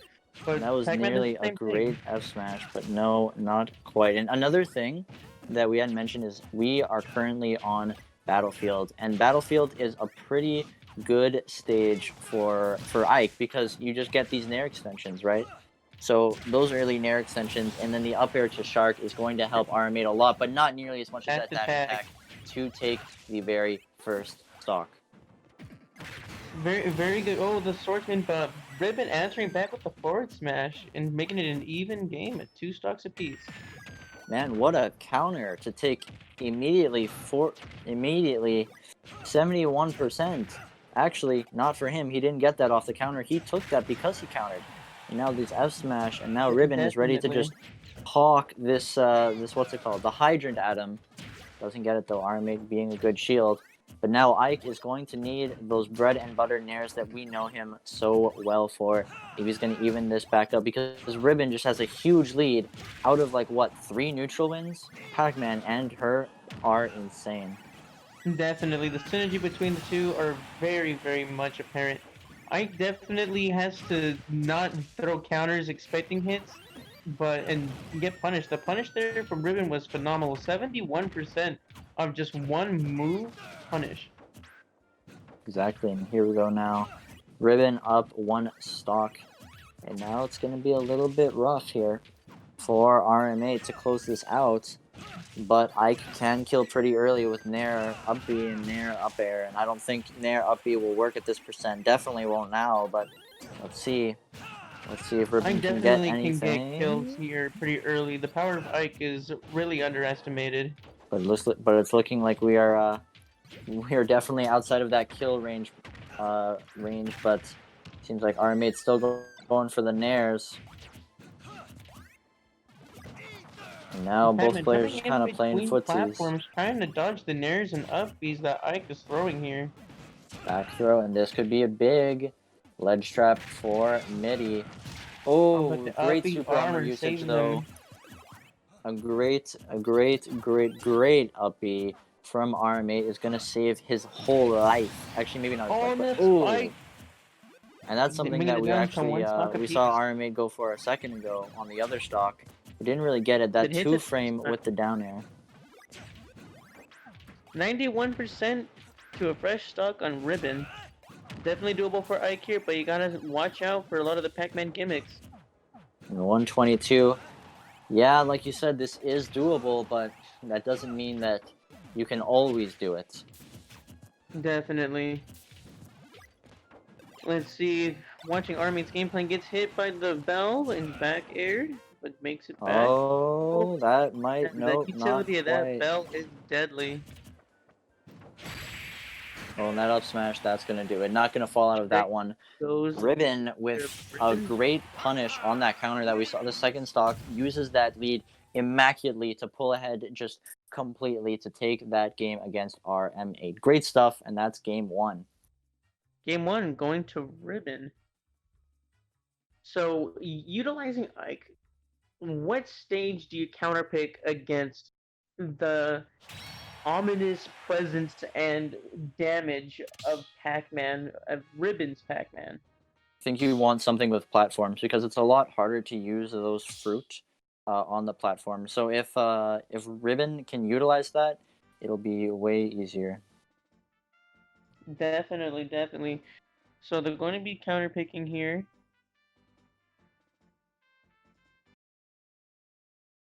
Oh, that was. Oh, Wait, what? that was finished already? Are you sure? Because I'm fairly. But was that not game one? When we were in intermission, they played a game, I guess. I'm okay. Wait. So, well, that was okay. So no, that was not Bonilla. That was RM8. He was an Ike player. Bonilla was the Rob and The K the rule. Rob and K rule. RM8 is someone else. All right, so we're gonna have to solve some confused issues here. We're gonna go to intermission, and we'll be back in just one sec. Hopefully, with either this set or the next, but either way, we will be back with one. So see you in a second. And we'll be right back. Hello, welcome back, one and all. Sorry about that just now. Seems like Ribbon and RM8's wasn't actually meant to be streamed. This is what we wanted to stream. I believe we're looking at.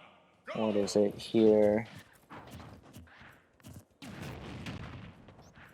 It's like we're looking at God Mode versus J Mafia. Both of these players are very, very solid. I've seen a bit more just from other commentary blocks or from watching J Mafia, but God Mode is still definitely a good player in his own right. Rob and Roy, two very explosive characters, can definitely come close to zero to deathing each other just on the spot. So we're gonna see some very explosive gameplay here. Definitely. Roy with a lot of speed and DPS potential, but Rob coming in with a lot of hits in a lot of his moves that come out to adding up to a lot of percentage. So both a lot of high explosive damage coming out, and the side B coming out and killing the Roy off stage. The Armorotar is going to take that first stock just like you said. But now, J Mafia is probably going to look to extend his lead even further with this edge guard. And there it is, the down air on God Mode, 3 stocks to 1 at 69%. What a great play from J Mafia in this first game. And God Mode just seems a bit overwhelmed right now. What can you really do with such an explosive Rob who will just kill you in disadvantage time and time again? Well, you can do that, but no, you can't do that because it won't even kill yet. It's not gonna kill. Man, that move almost always kills, but no, that's gonna be that stock there. And the up smash now. 89% to. The crowd is just chanting a 3 stock for J Mafia right now. This is looking like an absolute clinical. And what can go for the back air, but gets back on stage. And God Mode just needs to make some kind of a bait on J Mafia to get an F tilt or an F smasher. Any other kill move that'll just seal it out, but doesn't get it. The pinpoint accuracy. Oh, he had his jump, but no. But the Beyblade off stage kills God Mode and giving J Mafia the 1-0 lead. In such a decisive manner too. It was looking like a complete forward just train for J Mafia on that first stock, because that was almost a 0 to 100 right away, uncontested into the stock. J Mafia at like 50%, and then another super early kill with that down air took another stock, and then another just outplay from J Mafia. What a great performance! You love to see it. And now, if you're God Mode, your answer has to be a very solid one because J Mafia has a lot of momentum on his side that you have to quench. Definitely, you can't let that train go any further. You already Yeah. know, you've seen firsthand the amount of aggressiveness that Mafia has as Rob, and the confidence that now he has with that almost insane 3-0. You gotta like not let that get you. You gotta cool off, and you gotta just do your Roy gimmicks and take this win. Let's see the counter pick match here for the stage. Let's see what he decides to go to. Town and City. This is a very good Roy stage. I'm surprised that J Mafia didn't actually strike it. Probably felt that this is also a decent stage for himself. Let's see. Let's see if what's his face. If God Mode can open up anything so far, maybe doesn't look like he can because this is just looking early on at least like another just clinical for J Mafia, but maybe not early percent or Ooh. maybe an early kill. Roy getting the full semi combos twice in a row off the platform. Oh, this is a down tilt. Nope. Doesn't lock him though. Sends him just onto the stage. No tumble. No nothing. Up smash though. This Full option. right now, again, it looks like God Mode just doesn't have an answer for J Mafia right now. I'm feeling very overwhelmed by the amount of just pressure that J Mafia is bringing to God Mode. Exactly that. Excuse me, I had to yawn for a second because I'm tired from school.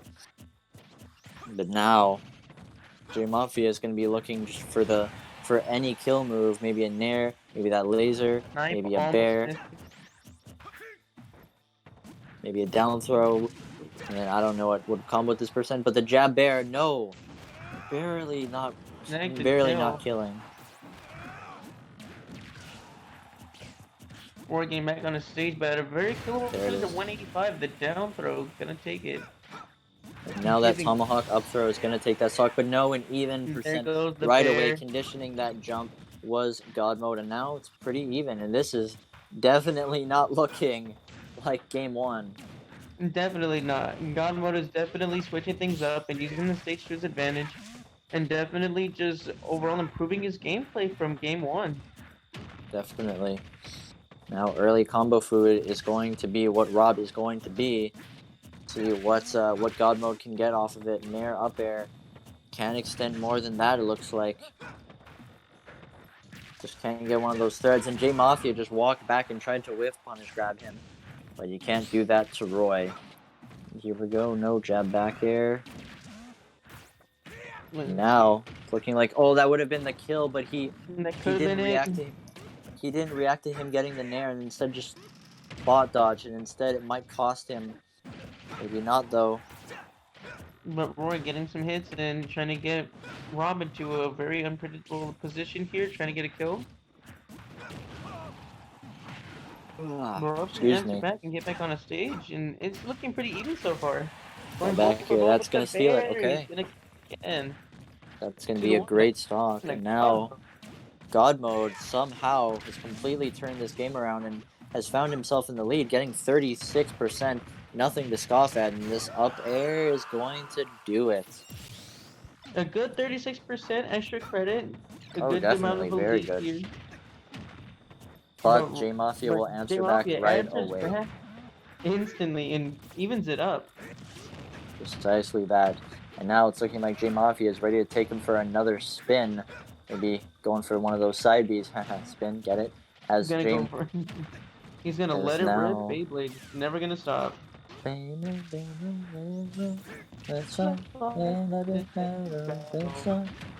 could be it.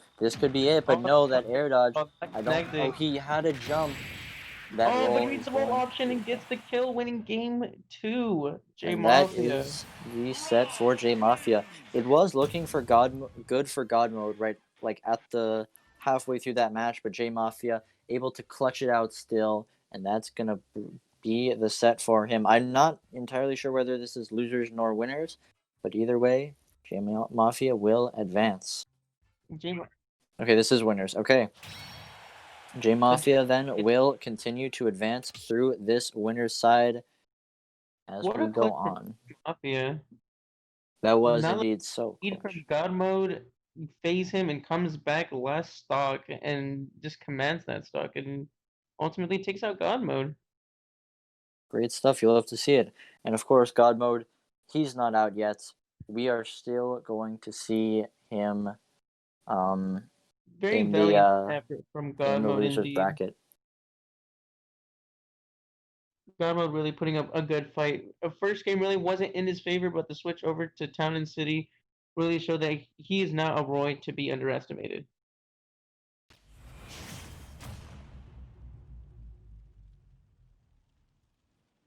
All right there.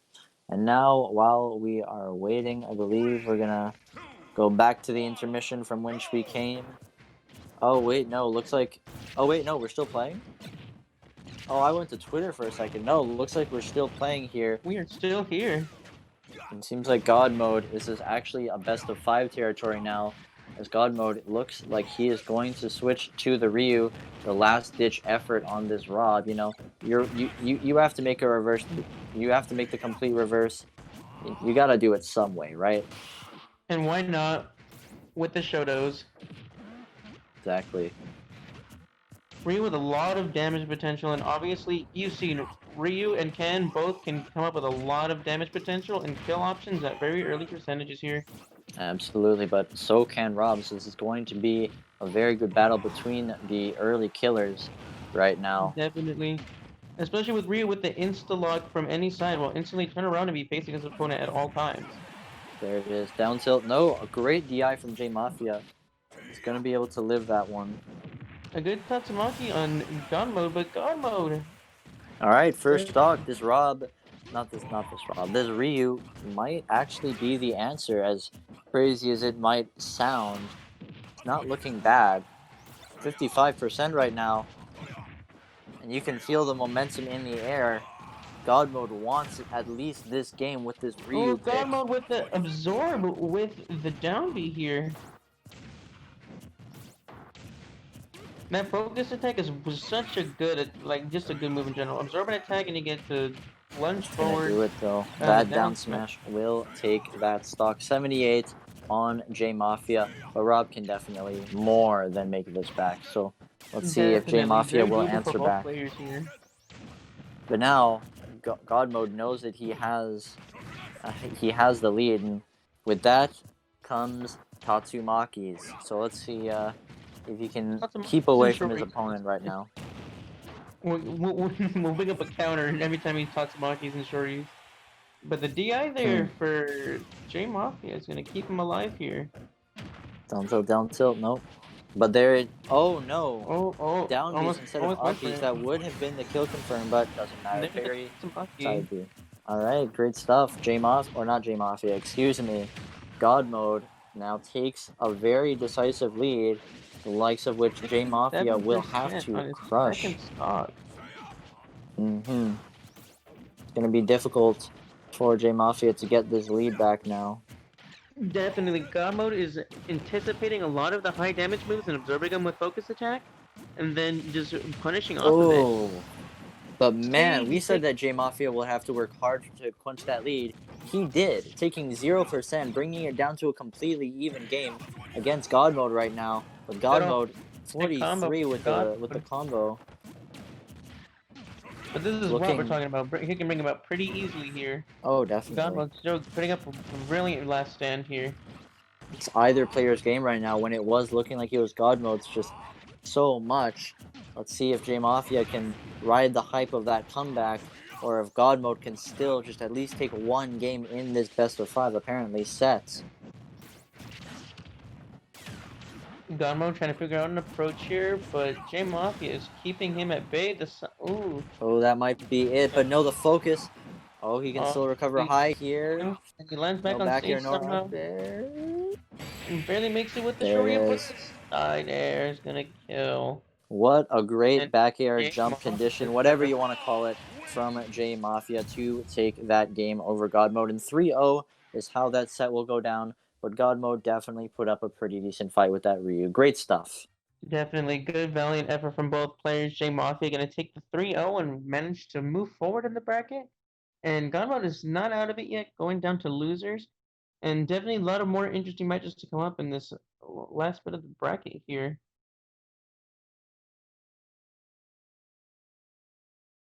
All right. And now I believe that now we go to intermission because the set the set is actually over We're this this time. time. So So we'll be back. Stay tuned. Don't go anywhere. We'll be back with continuing this matchup with the tournament. Thanks for see you guys in watching a and stay bit, tuned. guys. Thank you. All right, everybody, welcome back to Winners Finals. We're going to be having Ribbon versus J Mafia, which you've seen already both. Ribbon with Pac-Man and J Mafia with the Rob. And we're going to be seeing them fight each other in a best of 5. So, Koja, what do you think is going to be the game plan for both of our players here in Winners Finals? I think the game plan in general is going to be a lot and lots of naring from J Mafia initially because Nair can really keep Pac-Man out for the most part. We've seen that Ribbon for the most part likes to really approach with those forward airs and with those up airs and sometimes even with the down air after certain moves. So Nair can really dispel that move as well. I think it can beat out certain of Pac-Man's fruit, but from Midi's side, she's just going to be doing just pretty much her same game plan. I said Midi. I mean Ribbon, excuse me. She's going to be doing pretty much her same game plan, just overwhelming with the fruits when Rob is not nearing, which we've seen work for her time and time again. So I am definitely excited for this set. Yeah, definitely. Two powerhouses, two very aggressive play styles from two really great characters. And we're just going to see how it goes. And here we are getting into game 1 of J Mafia versus Ribbon on Final Destination. Right. The match is going to start off here with them just nearing it out, doing aerials. Still a 25% combo off for Pac-Man here, Ribbon, but answering back is J Mafia with a 25%. Right away, a jab block from Midi to extend her forward airs. Not enough forward airs, though. Even more forward airs now. Midi knows that move is very, very good for combos and has been using it consistently, as you would expect of Pac-Man of her caliber to be. Now the laser shoot. Definitely, both these players have a lot of projectile spam to throw out and just get some poke damage to get some kill potential. Hitting each other at 86 to 76 here. Oh, the down tilt and then the push off. Blade. Man, you know what happened there? What's it called? The hydrant. So he got the down tilt, and then the hydrant pushed J Mafia off the platform and got the what's it called? The side B off stage, which was able to kill, and that was just a great, like, the stars lined up there for J Mafia to get that kill. For the Beyblade of freaking destiny here to hit. Definitely. 131% for J Mafia here. Ribbon was not with that higher percentage, so definitely able to come back with the side smash, securing it, and with a very early percentage here, very able to bring this game back. Great tech chase read, and now seems like Ribbon going to the other side now. Good option, but the down air that's gonna do it. Oh, very unfortunate situation for Ribbon. J Mafia taking advantage of that and putting himself in the lead. J Mafia has just made such good use of that down air so far. We saw it in his last set against God Mode, and we saw it just now against Ribbon. Great stuff. Very much so. I mean, very unfortunate that when Ribbon air dodged, wasn't able to really get the up B in time, so was forced to have to go underneath and around the stage, ultimately putting her in a pretty bad situation there and getting punished for it.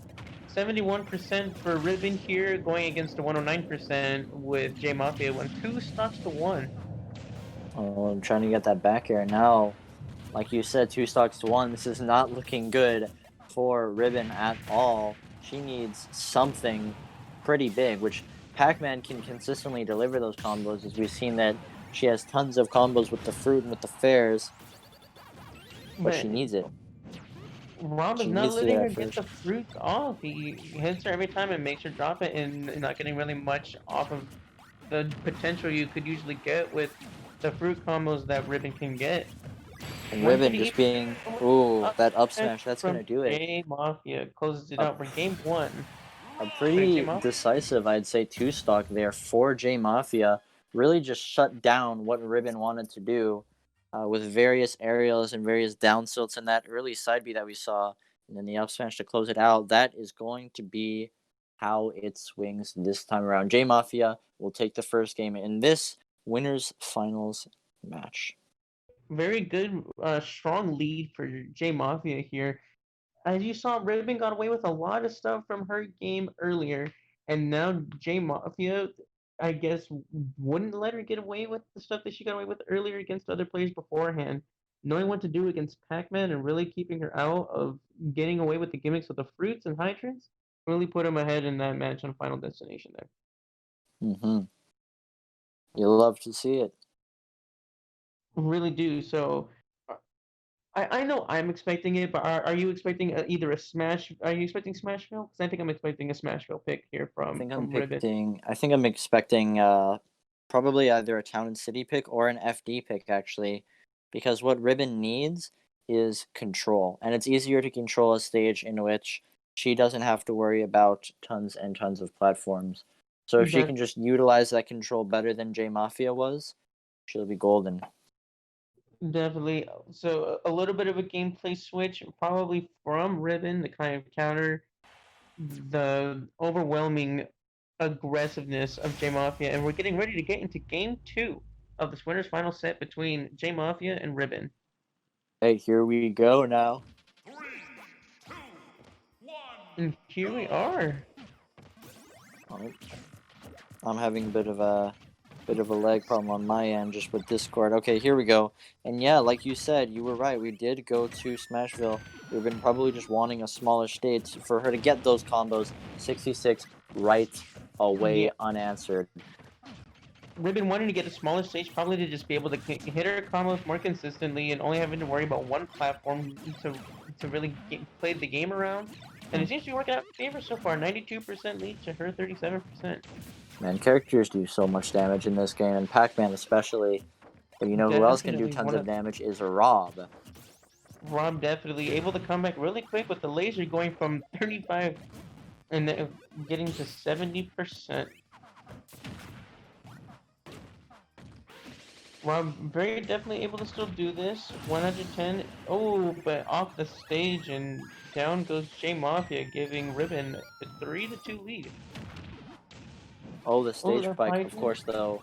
That's not going to do anything on Rob. He has all the gas in the world. Well, not all the gas in the world. That would, cause a crisis. But having tons of gas, and now Minnie's still finding herself in a great advantage state in which she does not have to push in at all. She can charge her fruit, she can throw her hydrant, but she doesn't have to do it in an aggressive manner. Still may choose to, though.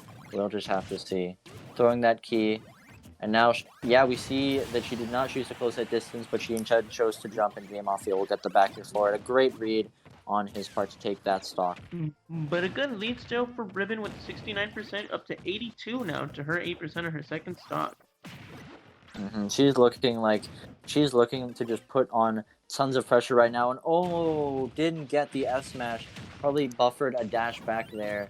Unfortunate. Could have just had the kill. For a different read from J Mafia, but J Mafia just sits there and gets out of it for free. Maybe that's what it was. Who knows? But either way, now looking a lot closer to even because of that. Mitty making that horrible miscue that could cost her just desperately here. Definitely. Ribbon still going at it with J Mafia. J Mafia trying to answer back as often as Ribbon. Still 124% to 89, so very doable for both characters. You go for the Beyblade off, but it's not going to kill. That might have been a two-frame actually, but that up smash that'll do it. And now J Mafia. If you're Ribbon, you're kicking yourself right now. You had the bell. All you had to do was flick that little stick of yours and press the A button, and you would have had it. But unfortunately, you find yourself in this disadvantaged state now. And what is Ribbon going to do to bring this game back? Because if she can't, the struggle is going to be immense. Definitely, but it gets the forward smash off after kind of messing up the bell combo. 53% to 0%, definitely still winnable. 64% now. J Mafia taking some hits. Ribbon getting the jab block combo. Here we go, more 59-68, and they're combos. Oh caught up my in Ribbon with a god. slight lead here, but Do still. 0.5%. Okay, that's fine too. Ooh, but J Mafia answering back with the laser, putting it at 83-94. And J Mafia trying to see Okay. what he can do here to keep this Ribbon locked up, but Ribbon is not taking no for an answer and still taking hits off and being aggressive on their last stocks here. And all Ribbon needs now is a pretty decent Hydrant kill, which she very well could get. But we'll have to see if she can actually get it. Go for oh, he's gonna There the it is. Beyblade. Is that gonna kill? And the That's gonna Beyblade kill. kill. This game, J Mafia's 2-0 against Ribbon. All right, great stuff. To J Mafia there, really did not look like his game initially, but still managed to bring it all the way back. And Ribbon definitely kicking herself. All she had to do was throw out that little ghost, that little big ghost that she can throw out. That would have been it, but no, unfortunately, was not Very able to do it. situation, but J Mafia takes control and gets game 2 under his belt. Though Ribbon did put up a very valiant effort, though, really valiant fight, really good combo potential, and very good damage. Wasn't really able to secure some kills that was set up, but nonetheless did a very great job. And now we're gonna get ready for a game 3. So 2 games down to 0. Ribbon, what do you do as Ribbon now? I'm trying to figure out. Honestly, What I could be- think Ribbon's overall game plan has been working pretty well. All she needs to do is just kind of keep it going and not make miscues that she made that last game. Definitely now we're getting into game 3 here of Ribbon versus J Mafia in our winners finals. Alright, let's see what we see right now. And we're sticking to Smashville. Good stage pick. Good stage pick. This is a stage that's benefited Ribbon a lot more so far. Definitely. Hitting the hydrant bag and getting 46% off. Now 55 to 22.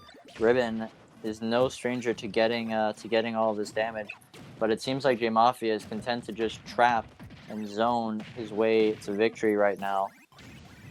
Definitely. As soon as part Ribbon of his gets in, though, playstyle here, and it seems to be massive damage. working. Definitely, Hitting but back as the- soon as Ribbon gets in, massive damage. Very much so. And hits the bell. Oh, that would have been just sick. Misses the side B, but nice tech there to save herself. Actually, I don't even think that was a tech. I think she just bounced I on think the she on the just landed off trampoline. her trampoline. Yeah. Right up trampoline there. Pretty convenient. Not a lot of characters can do that with their recoveries. The roll get up option, but not close enough for J Mafia to get the up smash kill here. Very high percentages here for both, very killable. Hits the snipe with the laser, not enough though. Oh, the kick. She forward aired that gyro away to keep herself in this Yeah, stock that alive. probably more than likely would have killed. Oh, absolutely would have. That close to the blast zone, that high percent. No question. Yeah, With definitely. his back throw, that might do it. No, but the living DI still. from J Mafia saves him. That The nair. Nair taking him off the other side. Oh, That but the upper's gonna up do it. airs to save himself and gets the kill. 172%, 3 stocks to 2 against Ribbon. Now J Mafia's gonna try and get some extra credit percent here. And engage his lead even higher. All right, now J Mafia now, like you said, needs to hold on, but still can hold on even longer. Back air not making its mark there, and a huge extension for J Mafia. That back air, but though, the that's gonna back do air is it. gonna kill finally, putting him down at 2 stocks apiece, but with a 67% lead for J Mafia. Down throw, up tilt, up air is gonna be a lot of percent. You're not gonna kill right now. But Ribbon finding herself just on such low of percent, it's gonna be so hard for her now to get this Q back. But we've seen her get amazing combos before, and we could see it again. But J Mafia does not want that to happen. And if there's one thing we learned, is that J Mafia will play defensively until he doesn't have to deal with it. And that up smash. Great the jump, the up smash killing, and putting J Mafia at a 58% lead with 2 stocks to 1 against Ribbon. Great stuff. And now, if you're J Mafia, you're feeling a little bit relieved because this is her last stock, and this is where you can close it out. the easiest because it seems like you figured out all of Midi's tricks. And it seems like you and you have like the you can 2-0 really go. lead, so you're not really Mhm. too worried. You're just ready for a couple slip-ups, and you're ready to just take the game. But still, 45% is very still doable. The Packer not gonna kill right now. Ribbon trying to figure out what to do. Definitely. Try and take this game back to an even state. Gets the grab, goes for the back throw. Chooses the bell again. Oh, And that back air, that's gonna do it. Okay, uh, 45 right now. Midi very could still now. definitely do this. No question about it. 45% for Pac-Man is not too much. Rom still has to kind of fight off here. It could be a big Ribbon combo. catches up pretty much. Yeah. 53%, Although maybe catching down a 54. bit as he goes for the arm rotor. Not quite. Not quite. Joe right now is going to be a big factor for keeping Midi out. Because that's definitely what J Mafia is going to want to do. He's going to want to keep him out or keep her out. Definitely. Gonna have to see what Ribbon comes There up it with. is. But Smash comes up and kills, and J Mafia with the 3-0 closeout against Ribbon in winners finals. What a great set to witness as J Mafia very rightfully earns his way into the grand finals on winners side. What a great performance. Honestly, you love to see it. We saw From both J Mafia tiers. play defensively in such a great way, shutting Midi down every single, well, not every single step, but mostly every single step of the way to victory. And that is going to be quite decisive. We'll see him again for grand finals when we eventually get there. But now it's losers time. And we're going to be over there in just 1 second. But for now, we are going to go on a quick break until we can get the next set. See you guys in a bit. I'll do this set. That's fine. Back to losers quarterfinals with Bonilla versus A&G. Bonilla playing as usual, Rob, as we've seen before, and A&G coming in with the Toon Link. This is the first time we're seeing A&G on string, so this would be a nice way to see how A&G plays. Bonilla we've seen already before. Bonilla we already know is a great rock player, but we're not going to discount A&G with Toon Link. Toon Link, a very good, solid character with good DPS, and a lot of just setups with the bombs and the boomerang here. Let's see, some trading blow for people, blow here on Stadium. The general consensus on Twitter.com seems to be that this link is the worst of the three. Let's see if ANG can say, no, you're wrong here, as he gets a lot of early percent on Bonilla here. Tries to go for the up B kill, but not gonna reach. So Probably what just miscounted his combo. Twitter consensus of Toon Link being the worst out of the other links in the game. Sorry, you cut out. I didn't hear what you said there. No, I was asking if you agree with the majority of Twitter and Smash players that Toon Link is the worst of the links. Well, to be honest with you, yes, but ANG could very well prove me wrong here, because he looks to be using all of Tink's tools right now in a very solid manner. He's used the what's it called, the Zair. He's used the bear. He's used even arrow, which on the surface doesn't look like a super impressive move, but he's used it very well so far. So let's see if these B reverses that he continues to use will continue to give him the lead against Bonilla. But no. And Bonilla gets the down throw to kill, and ANG has a pretty decent 39% lead against Bonilla here. Probably could turn it into even more. 57 right now with all these combos that Bonilla has been putting on. But here we go, the gyro wobble. Not getting nearly as much. The jobble. The gyro wobble. The jobble.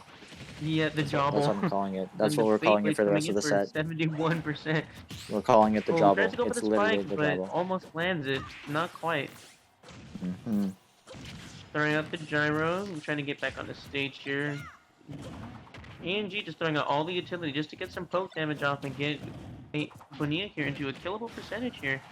He's approaching so aggressively with all of his projectiles in a way that you don't typically see, at least from my experience, against these Toon Link mains. He's approaching with all of his B-reverse boomerangs, all of his B-reverse arrows, tons of bomb throws, and tons of just everything. And it's working out pretty well for him so far. His lead has been quenched a little bit by Bonilla, but either way, it's still a little present.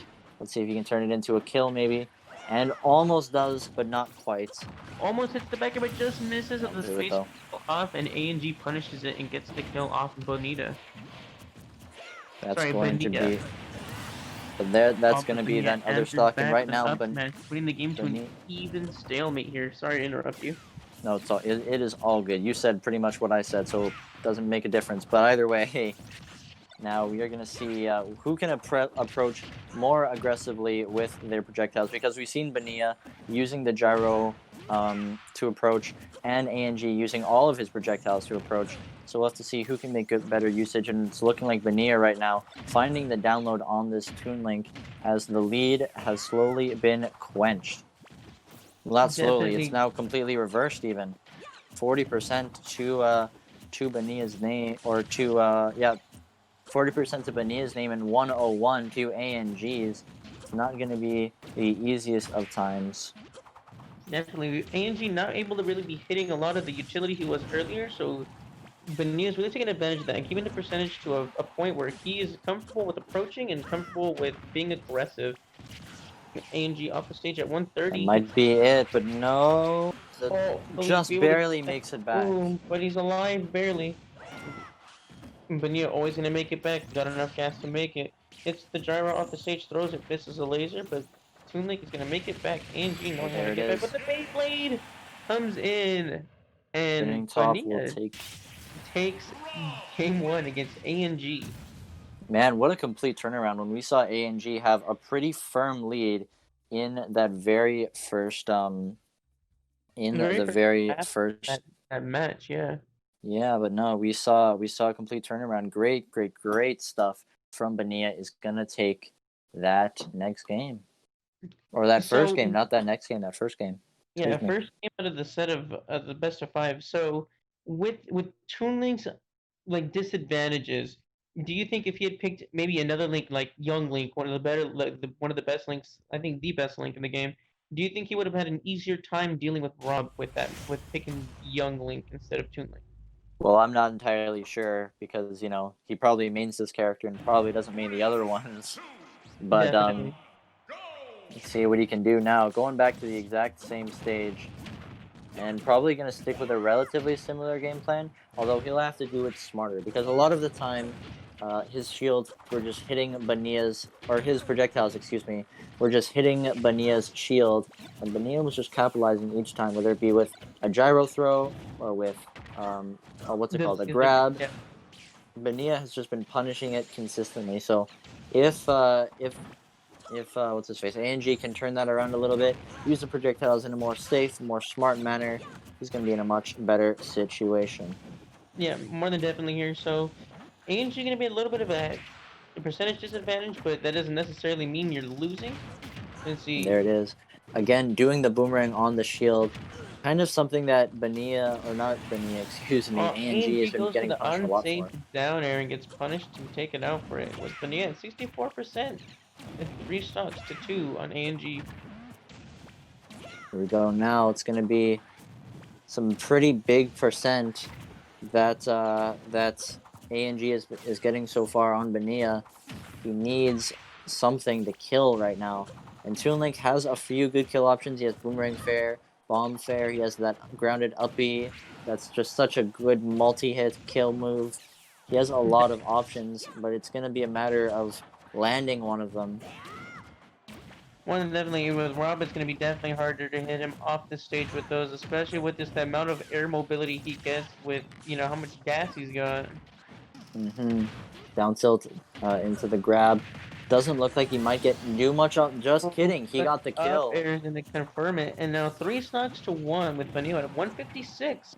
And Bonilla is just looking so dominant right now. He doesn't seem to be able to just be stopped as he just continues to hit ANG over and over again and again as ANG just can't kill him.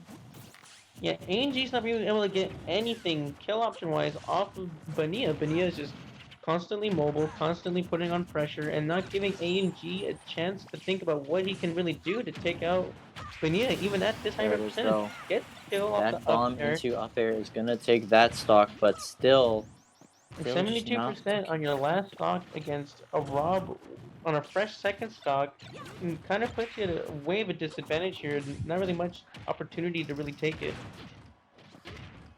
And now Bonilla just looking to just quench this set because I believe we're back in best of 3 territory.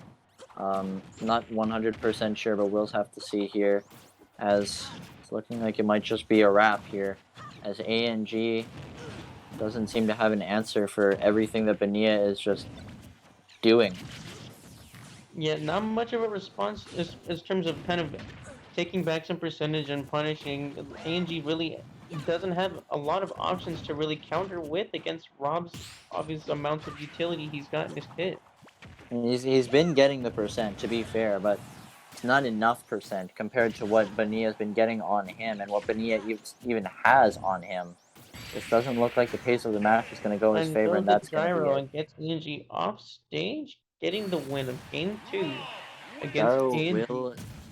Gyro will take Game 2, just as you said, and now I believe that might be the end of the set. If not, then we'll have to see. No, it's not. We are still in best of 5 territory. Excuse me, fellas. And now, let's see if ANG can do anything to just quench everything that has been going on so far, because it's just not looking good. So, if you're ANG and you have a secondary character, do you switch to your secondary character and try to hope that that's going to be good enough to take out the Rob, or do you keep trying to play until they can hopefully pick a map that's going to be a little bit against the Rob?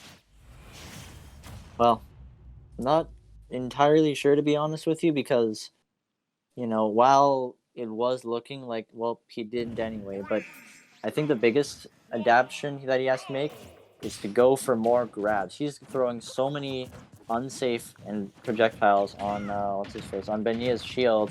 He's gotten punished for it nearly every single time, so your answer has to be something to do with that, because otherwise you're just going to keep getting punished over and over and over again.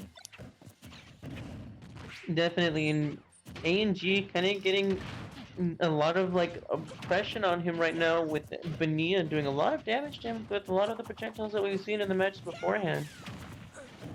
Definitely. Oh, and that might be it. No jump, but okay, recovering semi-high. Not low, but not high. Semi-high to avoid that down air. Good recovery.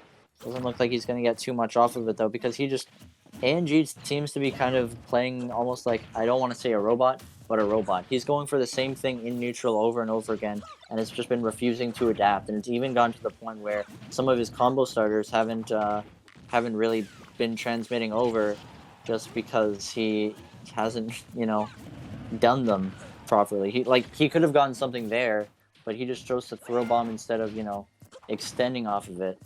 Yeah, I mean, from a tournament standpoint, the mindset is definitely what that Nair is going to do that stock in. Needs. You can't let a deficit really bring you down, and that could also determine your gameplay if you don't have the mindset to keep it up. But ANG Kyoto giving up a valiant effort to keep this up. Got Rob at 126%.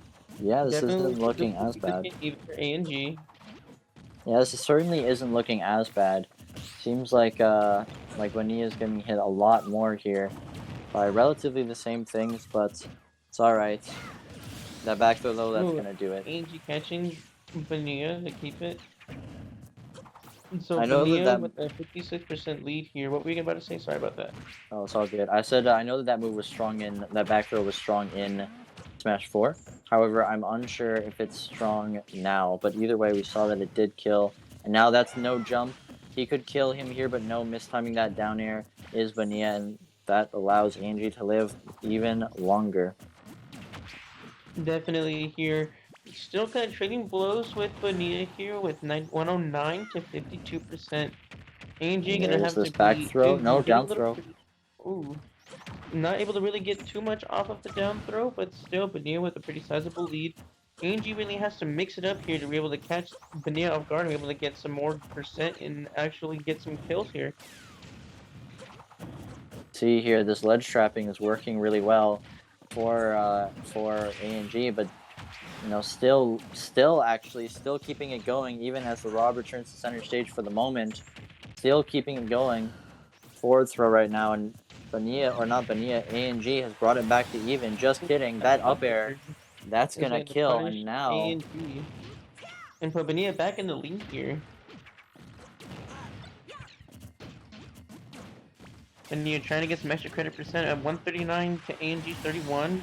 But A&G going to go with the forward air and take out Bonilla to even up this game with A&G a little bit behind with percent, but still in a doable range to actually win this and start a comeback with this game 3. But it's still yet to be determined. Still trading blows for blows here. and his back throw into the gyro. He's gone for that time and time again, just with these projectiles. This could be the end of the game, but no. Instead of going for that down air, opted to go for the side B, mixing it up a little bit. Doesn't get it either way now. And Bonilla still is looking pretty dominant. You know, we saw that comeback happen from A&G that last stock, but kind of quenched because he didn't get the first stock, and now Bonilla is just kind of running away with it. That bomb up air actually maybe not here. Definitely still doable now. 114 to 107, 112. All it takes Could is be one hit and one big. grab to win this one. This A&G could trying be to get a big. extra 2-0 deficit, throwing a lot of the projectiles out from both of them, trying to see who can hit who first, who can get mixed up. Hitting each other at this point. Gyro knocking A&G off stage, but he'll get back on the platform. This could be big here. Oh, missing the upper just barely. A&G still able to keep this alive. Down Rob throw gonna up get tilt the might throw take this, into but no, up just air, and that's gonna that'll take do it. Bonilla will take this set 3-0 over A&G, but it was not a wash. We definitely saw Bonilla around the tail end, make tons of great necessary adjustments, but it seemed to be too little too late. Great stuff to Bonilla, going to continue to advance through this losers bracket, continuing in best of 5 territory. Definitely good plays from both A&G and Bonilla, but Bonilla's overwhelming just pressure and offense really just put a lot of pressure and not a lot of options for A&G, but still good stuff from Yeah, both players. As we've mentioned, definitely. Bonilla will keep moving up the bracket, and we'll be Yes. continuing soon with other matches in the losers bracket. Yes, but before we go to another intermission, I must say that I must head off of the comms for tonight. Follow me at CodraVI on Twitter. I'll see you guys next time, maybe next week, maybe next time that this is being run. But either way, it was great commentating and having you guys watch with us so far. Y'all are a great crowd at home, even though I haven't interacted with all. Thank you so much. And I will see all of you next time. Peace out. Cheers. All right.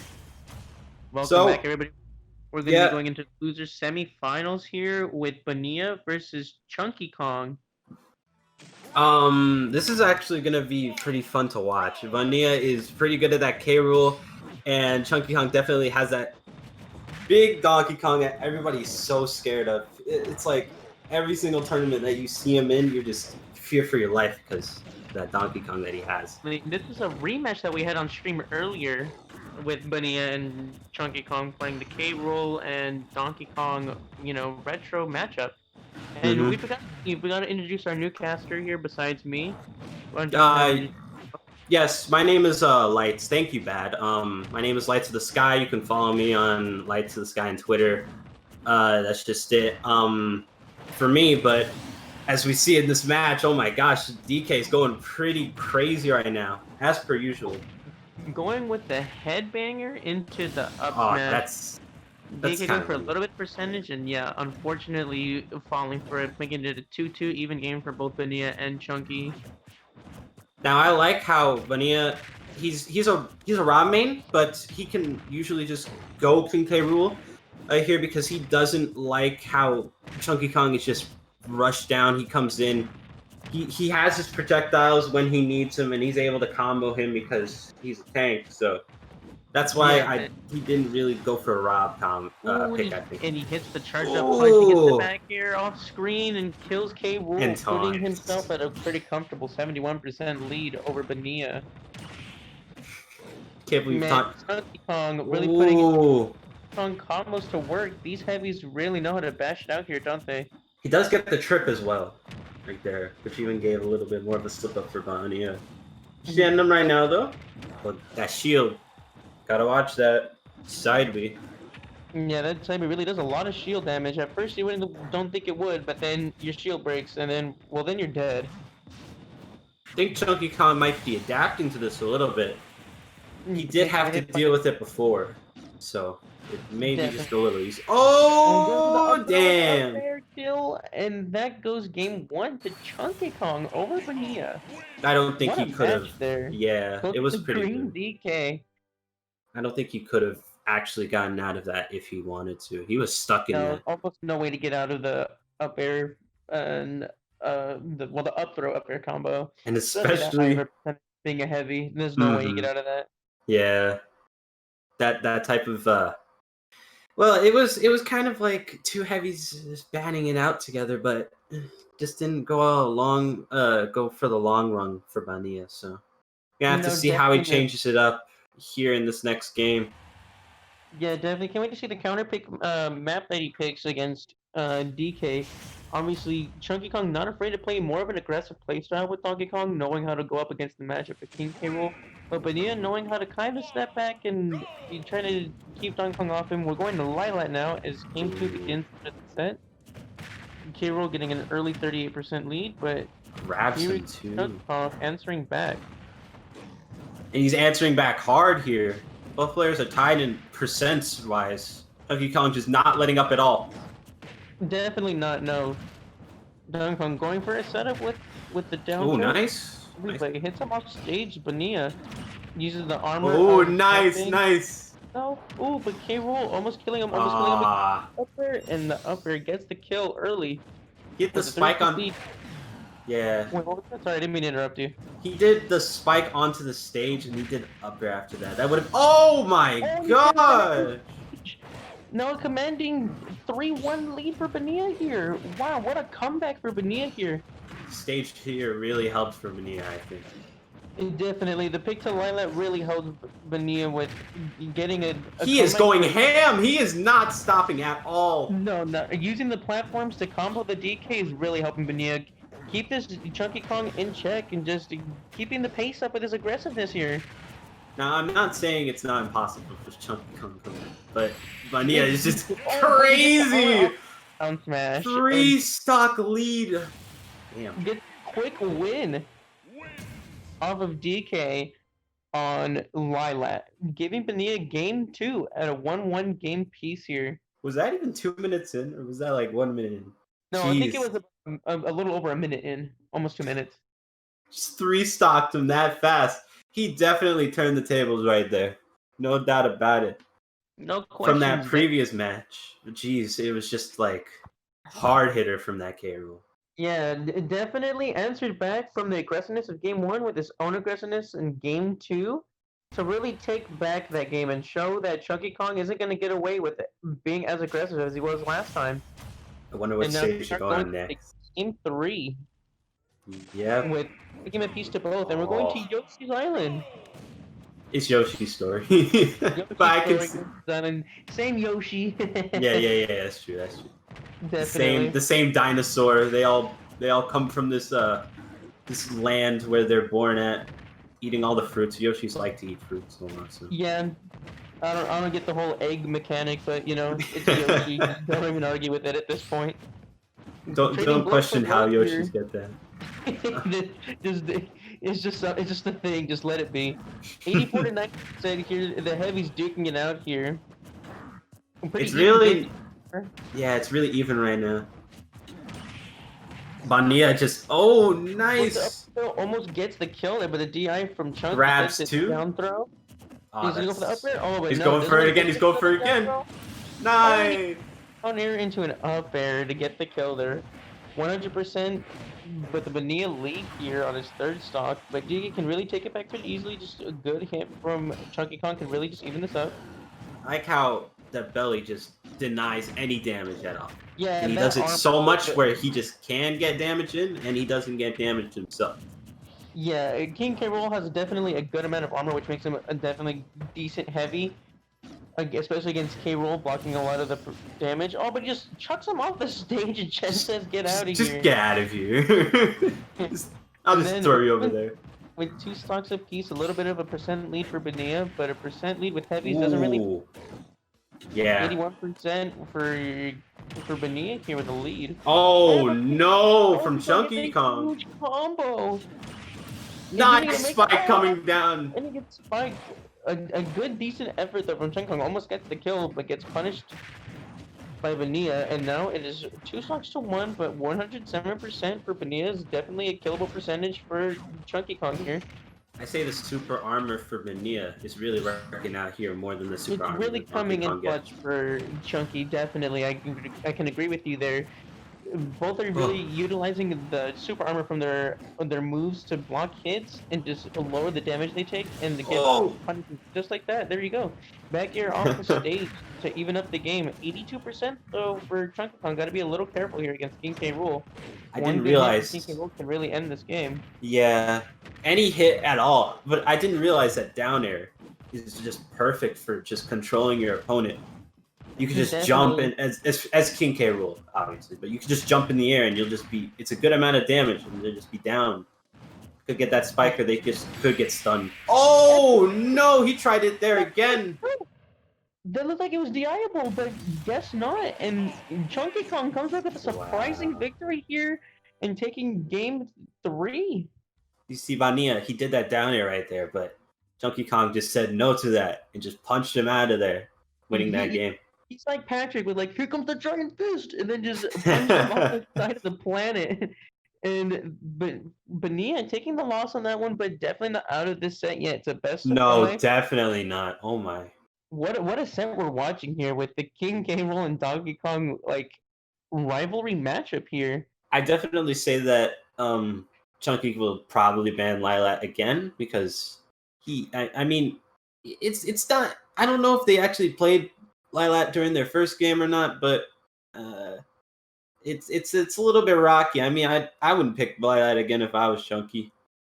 That counter pick can just go a long way. So yeah, but Bonilla here really you're probably gonna see.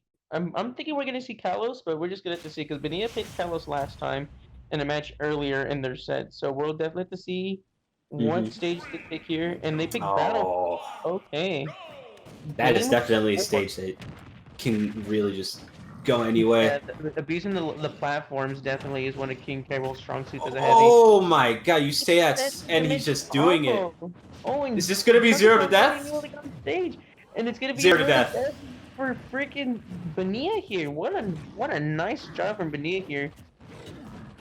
Bonilla now with not letting up. 3-2 stock lead with no damage, and there that goes. He wants that prize money. He wants the money. The money. Chunky Kong wants the money too. Up air. Is it gonna be 4? Are they gonna be 4 up airs? Let's see. He's gonna clap. Oh no, but the crown coming in, save him now. Donkey Kong. Oh, getting rid of the. Oh, the crown saved him there too. Ah, that's it. He gets the up B across cannot the stage. survive that. Oh, you see, these are heavies. Percentage doesn't matter. They catch up quick. And here we are with an example of that. Bonilla is now almost tied with Chunky Kong, who is in the deficit. Chunky Kong though now at 81%. Bonilla trying He to. does it so much.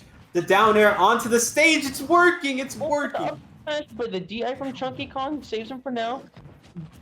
Chunky Kong really getting abused by Bonilla using Nair and down air a lot to get away with the armor. Oh, a little bit too early on that up smash there. Definitely. Chunky Kong tying it up. Uphill, not killing yet. Chunky Little bit Kong time. recovering up a little high, but still making it. Nice, nice. Chunky Kong goes to punch, but gets punished. And now the lead goes to Bonilla with 2 stocks to 1 at 81%. Chunky Kong going for a throw. Oh, he's gonna get the up air? Oh, almost. 113 off the stage, charging up a punch. Trying to see what. Oh, he saw it. Grabs his crown on the way back. The crown was coming in. He stops it. Crown stops it for him. The crown stops the up B. Oh, King K. Rool getting some fat damage and gets the down air. Oh, and gets the up air. Oh man, Chunky Kong taking a lot of damage here. Not looking too good for Chunky. Oh no! From the other side and gets the kill. Side he comes in and it stays. Wow. Definitely. Chunky Kong still alive in this. 123%. 15-29. It is not over until we say it is over. So they And it's say. not over until the heavies say it's over. Definitely. Oh, but he gets the down air up air combo and evens the set to even 2-0. We're gonna be going to a game 5. Wow. Game 5. We're going to a full-on game 5 with Chunky Kong and Bonilla going back to back with each other with victories here. Now this is going to be a little bit interesting. This is definitely gonna be interesting because then what map do you go to now? Lila's probably gonna get banned, and where do you go now? I think it's it might be Chunky Kong's pick this time. So, where do you Definitely go? unfair. It's a map that really helped him, but Bonilla might ban that. So Yeah, definitely. It's probably gonna be a platform stage, but maybe not because they both gonna use the platforms really well for each other. it's But just the same matchup, but Five is gonna start. the map that's chosen just changes the whole game. I feel because if there's platforms and there's no platforms, it's really just bad. Ooh, nice. All right, pretty solid so far. He hits the up tilt. The crown coming in. I'm charging out the punch, but gets a little punished, but hits the side tilt though for Chunky Kong here. And Chunky Kong's getting abused by Bonilla's Nair. The armor that the Nair provides down. Just really just beating down Chunky, but Chunky Kong always enters back. Yes, that's very true. He's He's holding it. Jumps out of the way and gets hit by the up smash to take it out. I'm just gonna say it again. I just love how much Bonilla just uses that down air. It is just I just completely love this ruining. matchup. Like Chunky Kong's going for the spicy moves that the Like that. Ooh. In the up smash, but not enough to kill just yet. Still very doable for DK because like we said, heavies damage doesn't matter. Damage does not matter. You see 35% to 115, very doable for DK just to get a free kill here at some point. That crown went off the Oh! 85%. Doesn't get the spike. Make it on stage, but gets Nairs off. Hits that.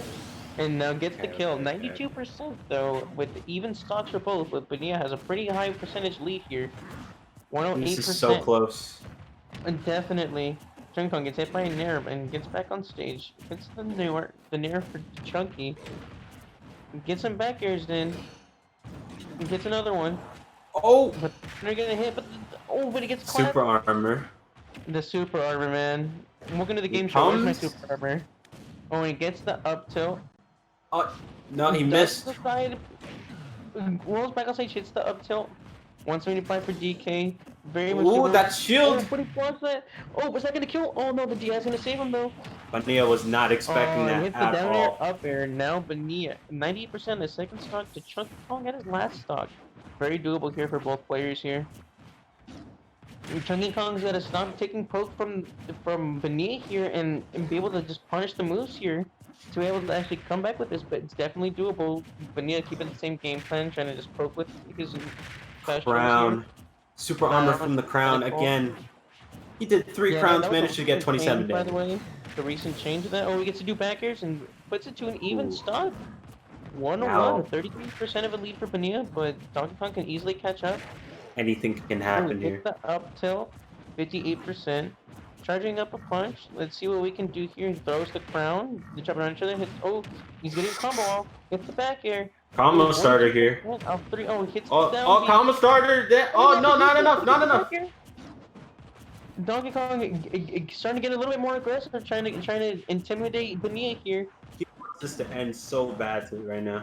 He's just trying to get. He's really going for all the combos in the book here with DK, but he's trying to do it safely because King K. Rool can punish really easily and take this game away from him if he messes up just once. Yeah, that's really the game changer here. It's whoever messes up first who gets that. And he dodges, but doesn't hesitate to make a move. They're kind of just throwing some moves at each other. Chunky Kong waiting for his opportunity. No! Wow, what a match. Punch and hits him with like mid move. I think he was going for the cannon and got hit mid the punch, and there's no super armor on the cannon, so Donkey Kong takes the win here against Bonilla, advancing Chunky Kong, and Bonilla finishing a great run in this tournament. No, Bonilla definitely played his heart out there. I could really tell. Bonilla played a really good run, going from really far into winners, and then winning a few matches into losers, and ultimately falling to Chunky Kong. But there's no better way to finish a match like that. You can't. If you're Bonilla, you shouldn't be upset. You played a very fair Yeah, game, very well, and went really far, and played a very solid both K. Rool and Rob, and just some very solid plays. Good job on both players. But Chunky Kong ultimately moves on to the next part of losers, or is it grand finals after, or is it or it's did losers losers finals. final? All right, so losers final is going to be Chunky Kong, and we'll have to come back with you in a momentarily as the match set up. Welcome back, everybody, to losers finals, and it's going to be Ribbon, the solid Pac-Man player, versus Chunky Kong, who just won a really great set against Bonilla playing the Donkey Kong. So, like, Yeah. what do you think is going to be like the game plan for both Ribbon and Chunky Kong here? What are you gonna think Chunky Kong's gonna try and do for his game plan against Pac-Man? I definitely think he's going to play aggressive because he's just been playing aggressive. He played aggressive against Bonilla if he wants to. And I actually went up against Ribbon. You need to be in for that Pac-Man because if you're not, then you're just going to be probably camped out. And that's not what really Donkey Kong really wants. So, but here she's not going Pac-Man. Pokemon Trainer. What a probably a secondary pick for Ribbon here. We're on Probably Town gonna and try City read too. what Chunky Kong is gonna be able to do. So we're gonna hear on Town and City. Chunky Kong charging him a punch early on, trying to gauge what the Squirtle's gonna try and do. Kind of just spacing out. Ooh, but Chunky getting an easy 30%, 40%. Ooh. 0 to death? Bullying the Squirtle No. here. Is he gonna keep the Squirtle or is he gonna stay? No, getting the nice combo potential off the Squirtle, 31%. Oh, just taking him up. 44% lands on stage. Tries to go for the punch punish, but doesn't quite make it. Oh, it's not gonna make That's it. very good. That was very good play. Unfortunate for Chunky. As now switches to Ivysaur. 90%. Chunky Kong still able to get the kill. Yeah. Just up and get the kill. Now Uppy is just so good you with definitely Donkey Kong. knowing how to gauge them. A lot of it. Oh my! And the DK needs for his moves. 72%. Oh no! One. Master of Oh, Disaster. Ribbon. Now with a 2-1 lead for Chunky Kong here. Now you're back on Squirtle, who's considered a lightweight. Very easy to kill for Chunky Kong here. Switches Looks to like Ribbon Ivysaur. is Needed just to switch not- to something here. Not having the best time. Oh, never mind. It's Starting to get that damage in. From Ivysaur, but still 89% for Kong. 97. Ribbon's hitting the up airs and up Bs. Nice play by Ribbon. Oh no! Oh, he Missed! Oh, that happened to both of them. The stage switched and killed them both. But ultimately, Kong will Chunky win Kong that. comes up on top with game 1 against Ribbon. That was just unlucky. They both did die to the stage there. They didn't grab. They didn't catch. To the stage. I don't think that stage is going to get played. Very unfortunate situations. So do you think Ribbon is going to go back to the Pac-Man, or do you think she's going to keep on trying to see what Pokemon Trainer can do for her against Donkey Kong? Honestly, I think I would go the Pac-Man again, but I wouldn't say much for sure because I think they're gonna go Pokemon Trainer again. All right, we'll see. Stick with the Pokemon Trainer. I don't Ribbon think this kinda- is good. Personally, it's just she was getting comboed so much by Chunky Kong in the second stock that they both and had. We're here in Smashville. No, it's Town City. Town and City again? No, this is Smashville, I think, isn't it? Or is it Town and City? It's Town and City. You know, because of the two three are super platforms. similar. They're both super Yeah, similar. they are. Alright, Chunky Kong getting combos off of Ivysaur Ribbon, 58% to 7. Oh my Punch god. on landing and punches him out of here. The giant fist comes through and sends Ribbon packing, and now 2-3 lead for Chunky Kong here. That is just so good. He times his punches to the best of his ability, and his oh, you got back on, nice. Definitely, Chunky Kong knowing how to really get back on, knowing how to tech. Ribbon getting some nice combos off of Charizard, some nice damage. If anything, I'd say this is a battle of heavies right now. I don't think Definitely. Squirtle, Ivysaur would work unless maybe Ivysaur would work better just because of the up air and down air, but I say this is a battle of heavies. Oh, that's so Definitely. unlucky for Chunky Kong. But That's the a- 2-2 lead, Chunky Kong having a 62% lead to Tony 2. Chunky Kong and Ribbon literally just duking this out right now. Squirtle not going to really be doing much here for Ribbon just because Squirtle's a lightweight. It can be killed very quickly and easily by Chunky Kong, and Ivysaur gets some nice, decent damage. But I think Ribbon's going with a nice, comfortable Charizard. The heavy doing nice, decent damage. Good kill Which potential. works. Chunky Kong is just comboing Charizard over and over. Oh, it doesn't Fucking reach that amazing. far. Unfortunate for Ribbon now with a 2-1 lead for Chunky Kong with 89% on the second stock to the one stock of 22% comboing. The Oh, Ivysaur. nice switch out. Nice switch Yeah, out. good. Definitely agree with you there. Good switch out to keep the combos off and kills Big Chunky Kong, keeps him in the last stock with an even 22% to 0. So pretty even game right now for Ribbon with a good comeback. Yeah, Ivysaur's not that bad for damage, but Squirtle wouldn't be that good at all. Squirtle's So got good combo potential, but not in terms of the damage that comes off of it. yeah, But Ivysaur's got some good damage, some good range, but again can get hurt pretty bad by Oh! D too. Almost That gets the punch punch. again. Gets the back here. Ivysaur getting barely back on the stage. Ribbon doing whatever she can to It is space out so the even to right not now. get punched again. yeah. Getting it onto the platform. Oh, goes for the punch, but the roll saves Ribbon this time. Hits the forward smash. Ribbon trying to see if he can get Oh, it again. close. No, Chunky Kong got Chunky Kong that. did the back air off the stage and He- getting another win. 2-0 charged his- against Ribbon. He charged his punch as he was going off the stage. It was kind of funny because I thought he was gonna punch initially, but he just as soon as he stopped, he went for the back. Chunky Kong is using that as a fake to kind of read what Ribbon's gonna do, and then throw it a move out of it to try and surprise Ribbon and catch Ribbon off guard. Which it Like- seems to be working because Yeah. I mean here we are now Mhm. with going into a game 3, and Chunky Kong's at a 2-0 lead. I would say play that Pac-Man. It's unless you want to play that Charizard game with that Pokemon trainer, because that's what is really going to lead you over with in this matchup here. Playing heavies versus heavies is what you want. I just, Definite. We're gonna probably see if there's a stage switch here, but definitely thinking that Pac-Man might be the better option for Ribbon, as Pac-Man has kind of carried her throughout the entire tournament, basically. yeah, it's As just you've so seen on the weird. screen, her Pac-Man is very aggressive and very full of pressure, and always keeping her opponents at bay and using those fruits and hydrants to her advantage when it comes to outranging opponents. But we'll have to see what they go with, what stage they go with, and see if the switch really does come into play in game 3. It's We're both so. really playing strong games here, but Chunky Kong really taking a demanding 2-0 lead in the set. Mhm. It's so weird to see Ribbon on that Pokemon trainer.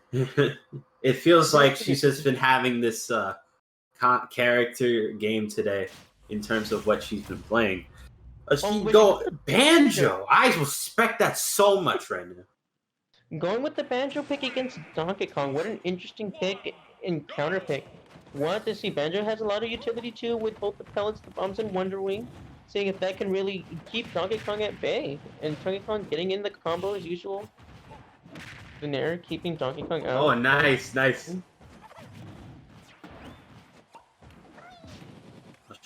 Oh, okay. She just let him off the stage, and then just managed to just kill him there, because I don't think Chunky Kong was expecting that at all. No, definitely not. Chunky Kong not really ready for that. And Ribbon now taking a 3-2 lead with stocks here. With 66% too, which is a decent percentage. So definitely still doable for Chunky. Donkey Kong's a great powerhouse. But Ribbon getting some extra credit for the next stock. Ribbon can play so much character as well. Yeah, definitely having a good Wow. character ability. Not bad. Not stage Always spike good for either. any player. And down. Nice play. DI. Definitely. What a great play there. Almost breaks a shield. You're gonna send him up again. Working Ew, out so well. Guys. 3-1 stock lead for Ribbon here. Looks like the Banjo pick's really doing Ribbon some justice here. I love this Banjo pick so much. Chunky Kong really probably not really expecting the Banjo pick here. The up B on the side is still gonna do some damage, but not really kill. Tries to go for the side tilt, but not gonna get the kill there. Banjo getting a back throw off. Gets the Oh, Wonder super armor! B of Donkey He does it Kong. again. Wonder Wing really coming in clutch for Ribbon here. Gets the headbang and bam, up Did smash. do side smash there, but pounded into the ground. Goes with the safer, yeah, goes with the safer option. 124% to 0% on his last stock in Ribbon's second stock. It's not impossible. It's just Not super impossible, hard. but it's gonna be really tough for Chunky Kong to really come back with this, but it's definitely doable. Chunky Kong getting some back airs in for some damage. Oh, he could have lived. He could have definitely lived.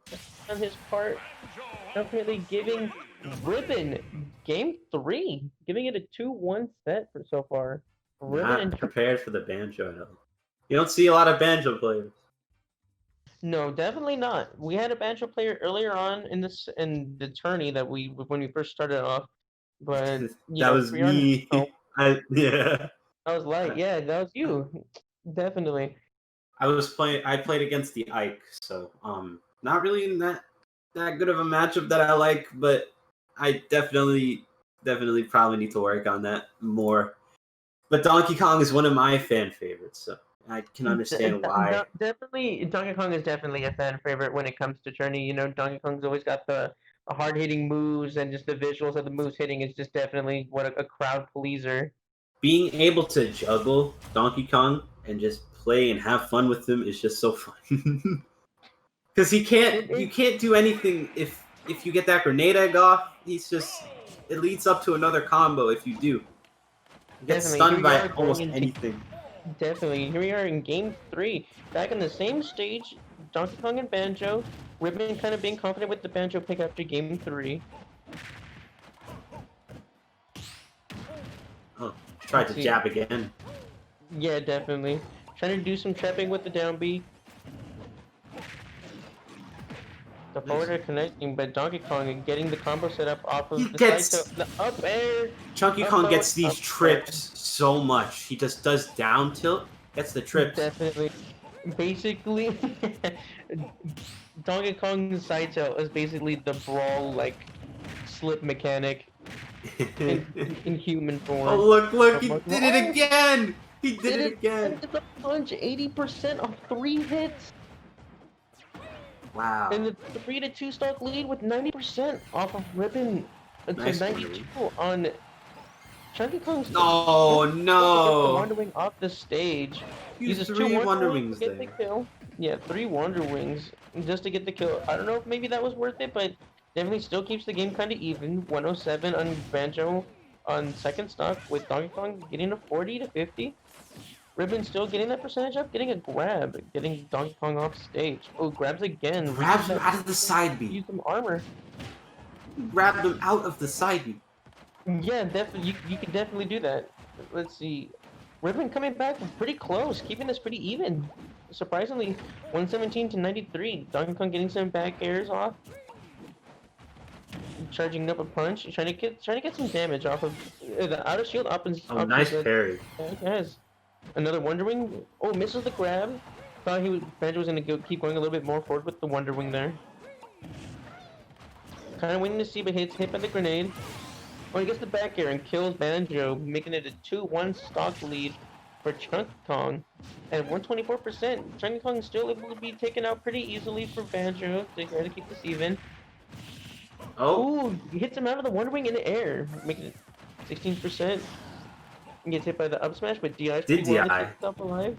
152%. Trying to get some extra credit for Chunky Kong, but he's gonna just throw him. Back Nice. throw. And 16% to 0%. Still very winnable for both players here. Ribbon trying to get a comeback to make it into a game 5 situation here, but Chunky Kong's gonna keep trying and try to make it a closeout here. 39 to 31. Going back and forth. Man, they're really trading blow for blow here.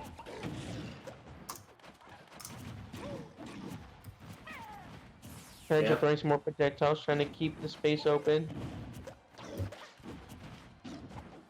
Man, like what a crazy set we're witnessing right here. It could really go any other way. Whoever messes up or just gets the punish can do anything. Oh, thought he was gonna down throw there. Definitely almost thought the down throw was gonna come, but didn't. Chunky trying to find out some kind of punish to go with here. Gets Nice. grabbed, gets back throwed.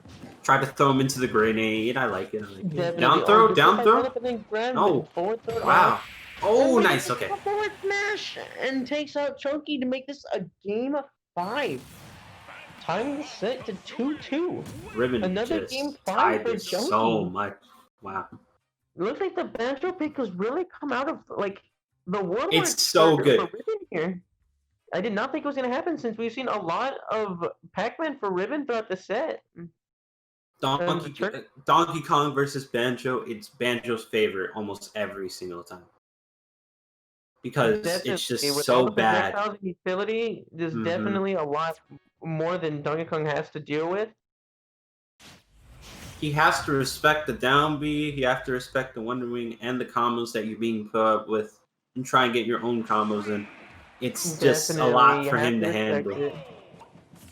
And the eggs too. The eggs just come out, and yet it's like right there. He was charging his punch, but one egg came out and just messed up his rhythm. Definitely gotta keep watch out for that. So here we are, Game 5. It's Stadium 2 again. Nice down tilt. Chunky's playing patiently. Yeah, definitely trying to be a little bit more patient here, trying to catch Banjo off guard, trying to catch him off the punish. Ribbon, though, is still getting a lot of the grenades and eggs hit, keeping the percentage up. Jeez. You could just tell Chunky is afraid. He is scared right now. Oh, never mind. Still not losing his cool and aggressiveness, missing the punch, trying to get back on his stage. Ribbon really just using the projectiles to space out DK, not give him a lot of options to try and approach. She also tried to up tilt on the platform, which is a very good setup too. Because Very half the good time setup people indeed. just land on top of platforms, you can do that up tilt, and Ooh, it just almost hit the punch that time, but gets hit by the grenade instead and stops the move. Wondering goes out but misses. back throw. Oh no, not really. Okay, that actually And makes up sense. Smash. That actually makes sense. a Confirm the little kill, bit. yeah. 3-2 stock lead for Ribbon with 82%. Chunky Kong trying to find out some way to get in, but ultimately can't. Every Chunky time he Kong's gotta charges not his lose punch. Cool. Chunky Kong had a 2-0 lead, and now it's 2-2. Maybe the gas is running a little low on Chunky Kong here. What do you do as Chunky Kong? Try and keep your momentum and try to just... Jeez, look, that up tilt came out too. Nice. There's not much really he can do because he can't charge his punch unless Ribbon's far away. Which right now he managed to get that charge because she was like across the stage. And he can't go off the stage to get Banjo just because Banjo has a lot of ways to get back on the stage and lots of projectiles to throw out and just Yeah, make and sure that... Donkey Kong doesn't really. He can't really go off the stage either. Yeah, definitely. If he goes off too far, he might get a kill, but it might be just killing himself in the long run. Trying to get the back air, but DI's very well for Ribbon. Trying to get back on the stage. Throwing some more grenades and eggs off the stage just to keep Chunky away. Keeps doing some damage. 70%. Oh, it's 80%, and Ribbon's got a huge lead even if she gets taken out. 80% deficit still. Oh, misses the up tilt, close. the roll. It's hit by the grenade in the up air. Still at Hit by 3 the stocks. Chunky Kong doesn't know what to do at all. Definitely. And He he is gets struggling. hit by the up smash. 150% to 0%. 3 stocks for Ribbon. 1 stock for Chunky. Oh, he- nice! Caught him the off the down. guard. 2 stocks to 1. 0% apiece. Still very doable for both players here. A little bit harder on the side of DK, but still doable match for both. Jungle trying to get a grab, but not being able to get it. Trying to stay away from the projectiles, not take that much poke. Gets the dash, gets the down B, 41% combo. Chunky has to be able to play out of his mind right now. And Chunky's just gotta dodge the projectiles and then just Oh, approach and go. punish. Banjo combo, I love it. Comboed by Banjo, 53%. Gets Oh the my corner and the grenade, 83. Wow, what a percentage spike that went. Wonder Wing 2 hits just... the 103. Hits the egg. trying to get back on stage, but gets hit by the grenade on get up. And gets hit by the Nice! Oh my Now, god. the reverse 3-0 by Ribbon to take the set of losers finals. And now that means I believe that it's going to be Ribbon and J Mafia going into grand finals. Alright, yeah. Should be a fun one. Oh So don't go my anywhere. God. We're going to be coming back with a great grand final set with both Ribbon and Joe Mafia. So don't go anywhere, and we'll be right back with our grand finals of our September Slugfest. Welcome back, everybody, for grand finals of our CGL September tournament. For grand finals, we have Ribbon going up against Joe Mafia. Joe Mafia coming from winners, and Ribbon coming from losers from that reverse 3-0 match we just witnessed against Chunky Kong.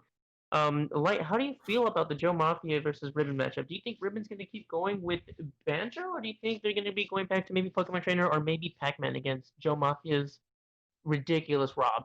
At this point, it's hard to say because Ribbon has chosen so many characters today, almost 5 different types of people that have different tools and the kits that they can use. So I don't even know if she's going to use someone else for this Rob, or if she's going to do something else with the character she's using already. But should be a good grand finals to watch. Maybe we'll get a grand finals reset if Ribbon can manage to pull it out. Definitely. Her gameplay. Win a set best of 5, the first set, best of 5 to reset the bracket, and then win another set of 5 to win. But if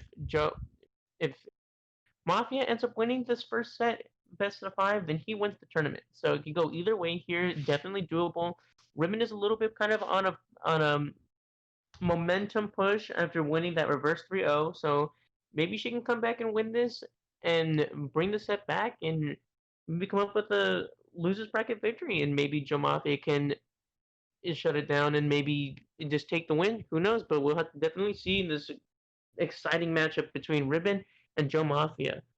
It's pretty cool to see a lot of the different characters that were used today. You don't see a lot of Banjo, and I know Rob is starting to come out because a lot of people are really taking advantage of what he can do with the gyro. You don't see a lot of Donkey Kong as well. I mean, Chunky Kong, he played very well, but unfortunately, Ribbon had to get that reverse 3-0 sweep.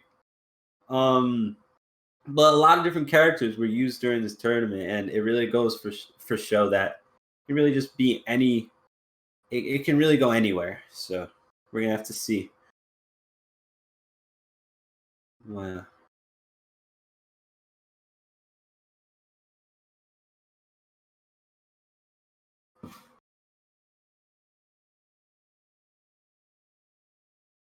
We should be getting them in an arena soon.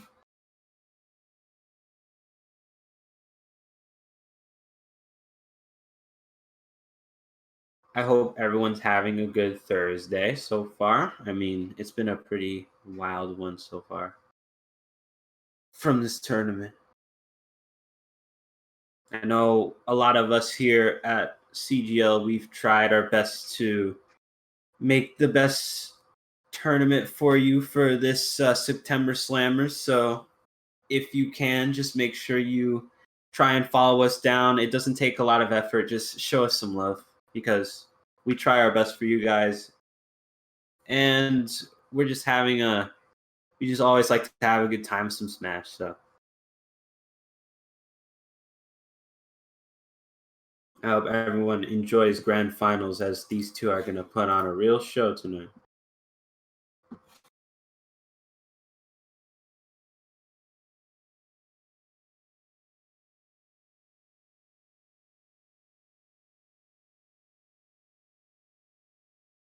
Oof.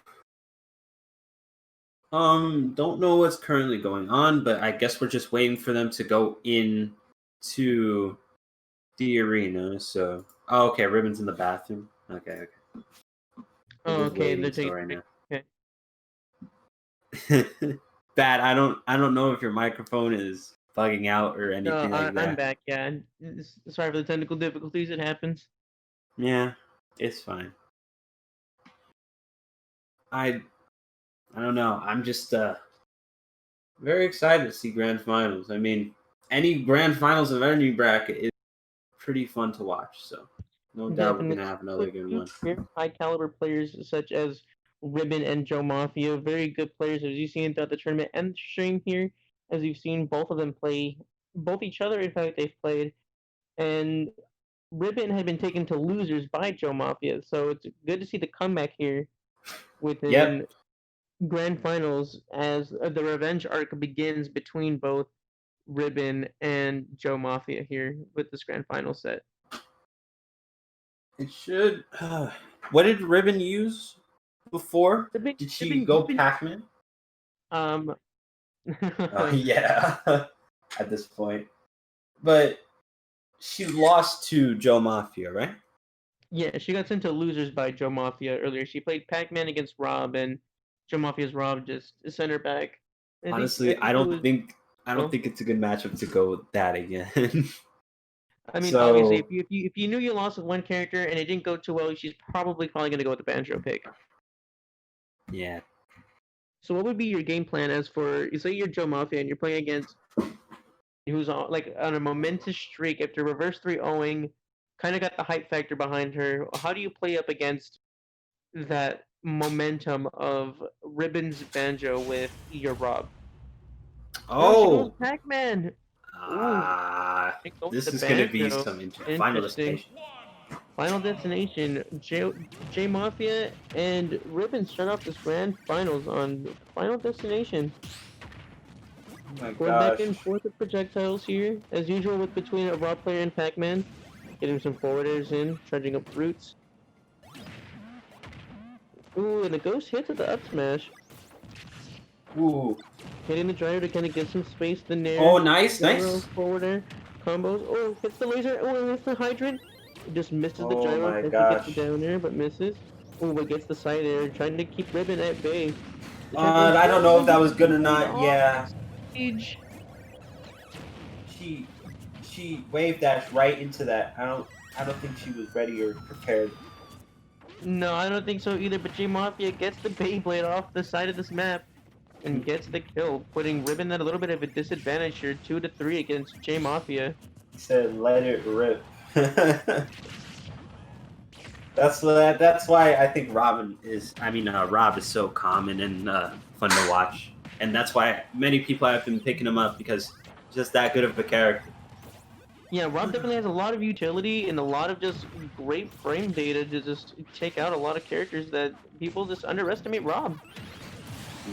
Oh, Was that the side? Was that the side special? Was that the side B? I think it was.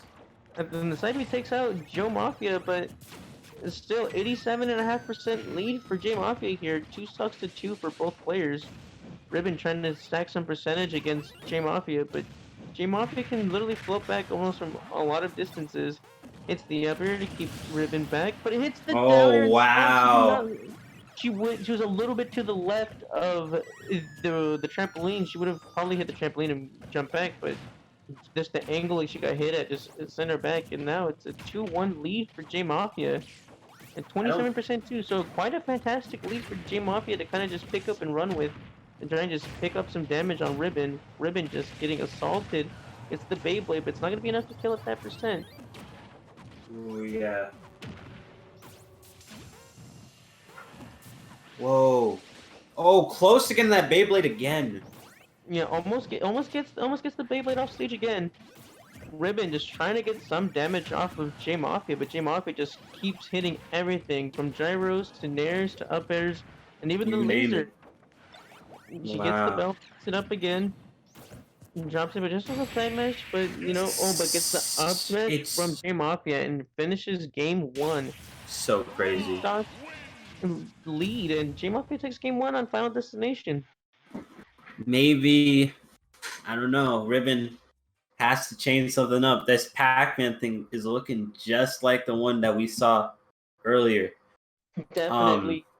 in that matchup. I wasn't there for that, but I don't think it's the best matchup that can happen with the character she's already chosen. Of course, definitely Pac-Man does have a lot of utility, but Rob, at least J Mafia's Rob, just had a counter for everything. Pretty much, Ribbon had to throw with Pac-Man. If she threw a fruit, he had an answer for that. Threw a hydrant, he answered, and always kept hitting back harder than she would hit him. And ultimately, the game goes into the favor of J Mafia, and we're getting ready for a game two. So, do you? I would be pretty assurant that Ribbon might switch to somebody else. But I mean, can't say Yes. for sure. I mean, Ribbon has been one for surprises lately throughout this tournament. Maybe she's just trying to play with his mind right now, giving him the edge up when he gets that 2. The next one, maybe. And then she I just mean, she could reverse go sweeps for another again. reverse 3-0 and a reset bracket. That definitely could be a chance of what could happen here. But lots of different possibilities here, and we're just gonna have to see what kind of stage they go for, and if Ribbon decides to try and play somebody else to go up against the Rob, or try and persevere and try to beat J Mafia's Rob with her Pac-Man. Yeah, you can't really tell. Yeah, definitely. I mean, with surprise picks like earlier with the Banjo pick and the Pokemon Trainer pick, definitely a lot of different characters up Ribbon sleeve. So maybe she might pick somebody else that we haven't even seen yet so far on stream at least, and see Hmm. what she can do up against J Mafia's Rob, because J Mafia's Rob is just a powerhouse of just aggression and pressure and ledge trapping and just so many things to worry about against J Mafia's Rob here. Very true. And it's not. I don't know. I've said this so many times, but Rob is just the best. He's starting to get recognized a lot, and a lot of people are starting to see that, and he's just wow. Yeah, People, definitely the Rob things that has, you can do with it, it's just insane. With of the course, gyro, oh, yeah, the gyro wobbles, and this amount of insane DPS potential and just the combo potential off of Rob has really risen Rob through the ranks of just a lot of tier lists from a lot of different players all over the world. Like mhm. Rob is getting the recognition that he hasn't seen for a long time, and I think this is the best we've seen Rob get to in terms of just Smash in general. Yeah, Well, what a climb through! I mean, definitely a lot of characters through this game have had their chance in the spotlight of being really great characters, and they're still really great characters. But just Rob is getting a there lot of is. You because can't really you know tell who's you the wouldn't expect. best in this Yeah, there's a game. lot of different opinions. Like some people say Palutena is the best, some people say Joker's the best, some people say that Pikachu's the best. You Yeah. know, there's a lot of different opinions, but consensus wise, like those characters are in a lot of top fives. But generally, Rob is starting to make the climb up there with a lot of tournament wins and getting really far in the tournament and just getting a lot of player recognition that he has never really seen before. I agree 100%. Like you check past games, you see that certain characters have been defined S tier, A tier, certain tiers, and you're like, this actually does make sense. These people rank these certain ways, and they play like how they're supposed to play. In Smash Yeah, Ultimate, you have characters that are not like that at all. You can play somebody, and it depends on the matchup, but it's not really a high ranking kind of tier, something like that. definitely. So And here we are starting game two, and Ribbon goes with the Mario pick that's against. And what here's she the wants Mario to pick get me. on unfortunate light, but we'll see if the Mario pick really helps her out against this matchup against Rob. But it doesn't look like it's going kind of back and forth so far between the two right now. Can't really say for sure whether it's been a good pick or not for now. Ribbon and Ooh, Mafia really trading blow for blow, but Ribbon kind of getting into a little bit of some saucy combos here. Gets the stage spike with the side air ooh. and See, gets herself a pretty nice lead of 61%. Smashville is kind of good against this, but when I went against her, she chose Yoshi's story. But it's working out for her right now, and she's getting them upstring combos in. Rob has to play farther away if he wants to get any of the gyro combos in. Definitely. You let Mario get close and do Mario things that he does best, then it's going to be a really hard climb to fight back and try to gain back at least a decent, not even a lead, just to get even against a good Mario player. J Mafia though gonna answer back though with a down grab, but not getting too much off of it, getting an up tilt. Mario getting a lot of up tilts and back airs. tries to flutter off, but nope. But she Oh, brings wow. the jump in and hits up smash. 93% to 0, tied for stocks, 2-2. And J-Mafia really trying to do whatever he can right now to try and get at least some percentage to try to get this game kind of towards his favor. You can't really tell right now. I mean, it's... Oh, no. Good DI. Good DI.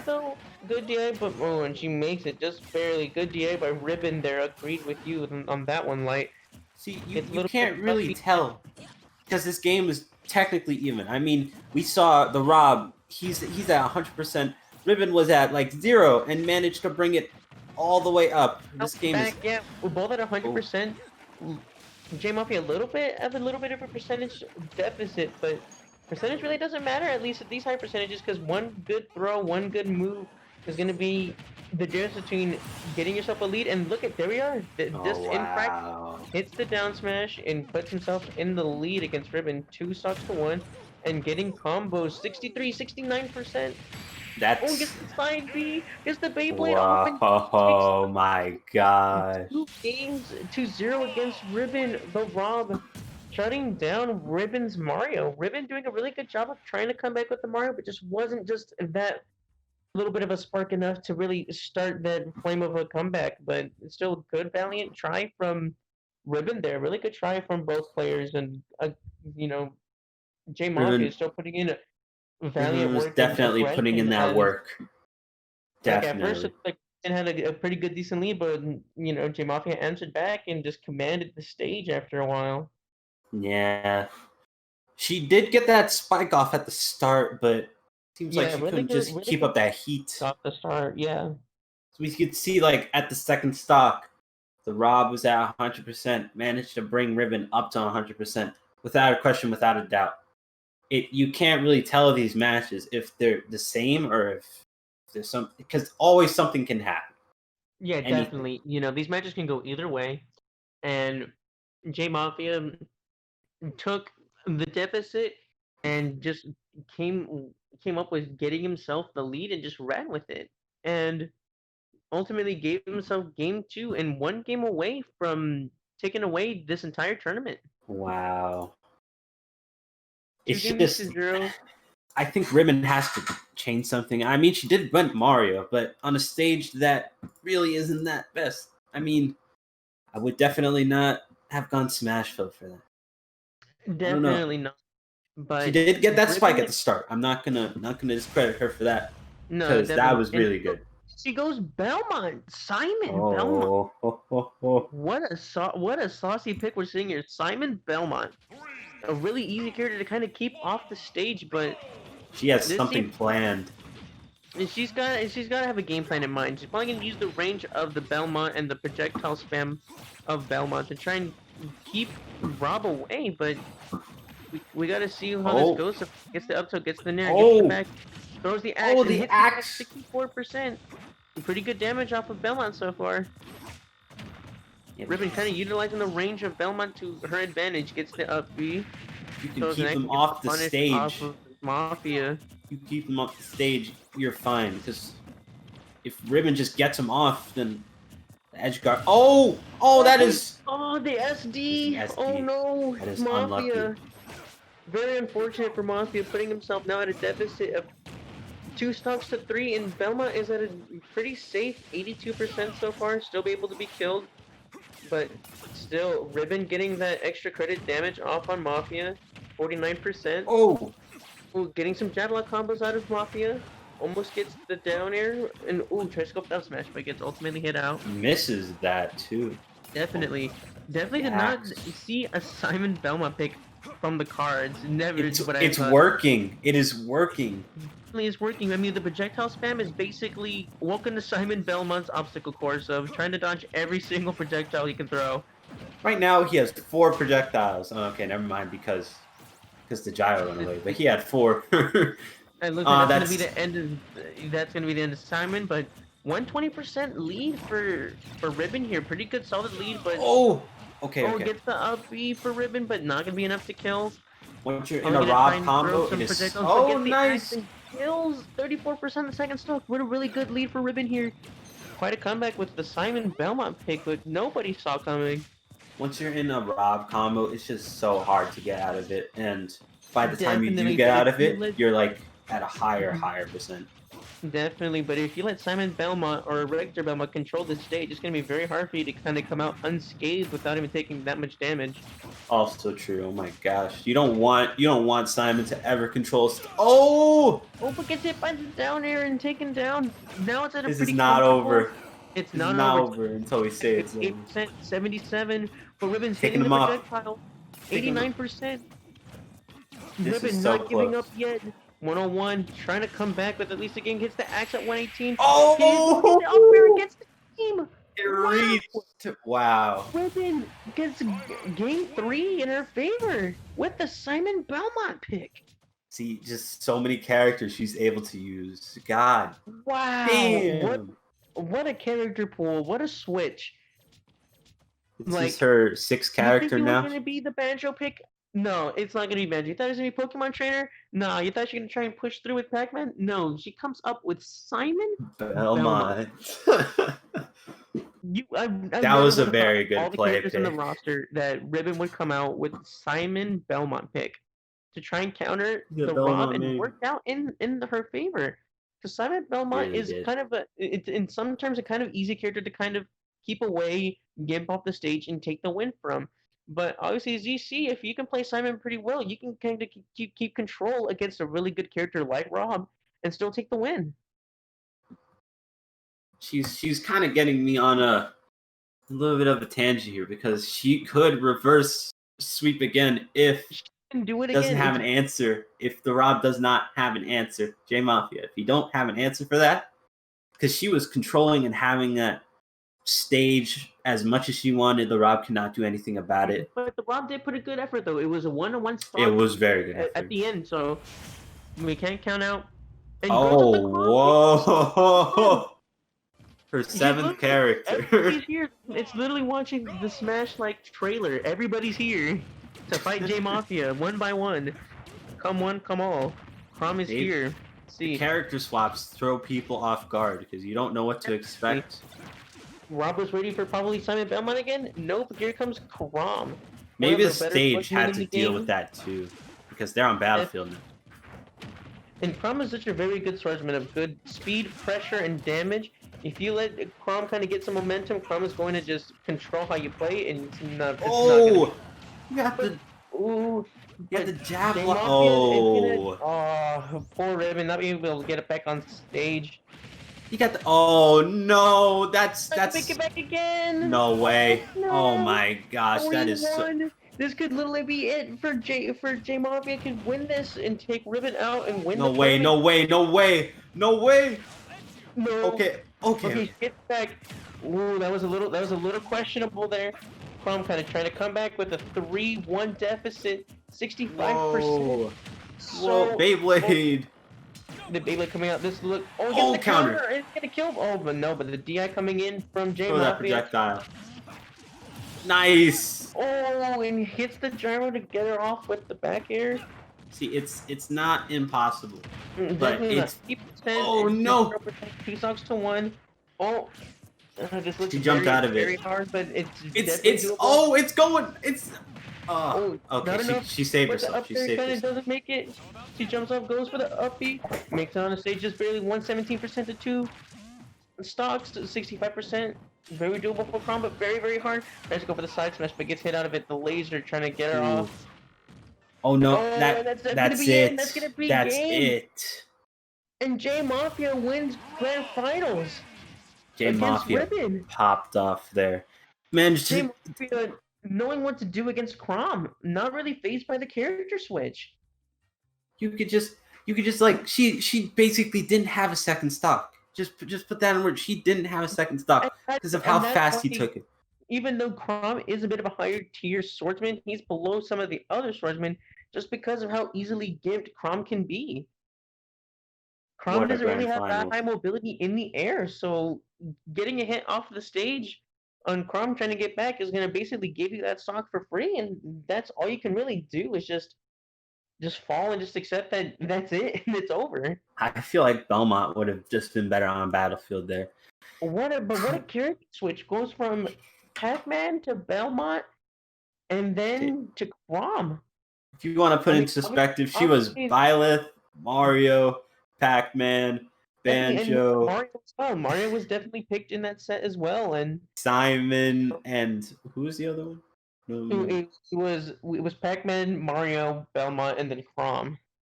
He Byleth. played Pokemon Trainer earlier against Chunky. Oh, Pokemon Trainer, and that's seven characters she's chosen today. 7 characters, one good run. J Mafia ends up our tournament winner for our September tournament here for Smash Ultimate. What a good run from all players. Just J Mafia just really coming out on top. Not really faced by a lot of the character switches, playing Rob the way you want to see Rob be played, and he's using a lot of the Rob gimmicks to his advantage and just taking the win of this tournament. Mm-hmm. Well, that's all we got here for Smash CGL today, and what a grand finals to end it off! Wow. The grand finals indeed. What a better way to end it than watching a great set between two incredible players. And congratulations to all of our other players who competed in our tournament, who all did very well. And congratulations to our top 3 players. J Mafia coming in first, Ribbon obviously coming coming in in second, and Chunky Chunky Kong Kong coming in coming in third. third. What a September slugfest we had here. What a great tournament this month. I want to say thank you to everybody watching at home, and thank you to everyone here working behind the scenes here for the tournament. And I think that's going to do it from all of us here over at CGL. And stay tuned for our next tournament. And we'll see you guys soon. Thank you for tuning in to our See you guys September next time. Peace out. Bad Zombie signing off, and see you later, guys. Bye bye.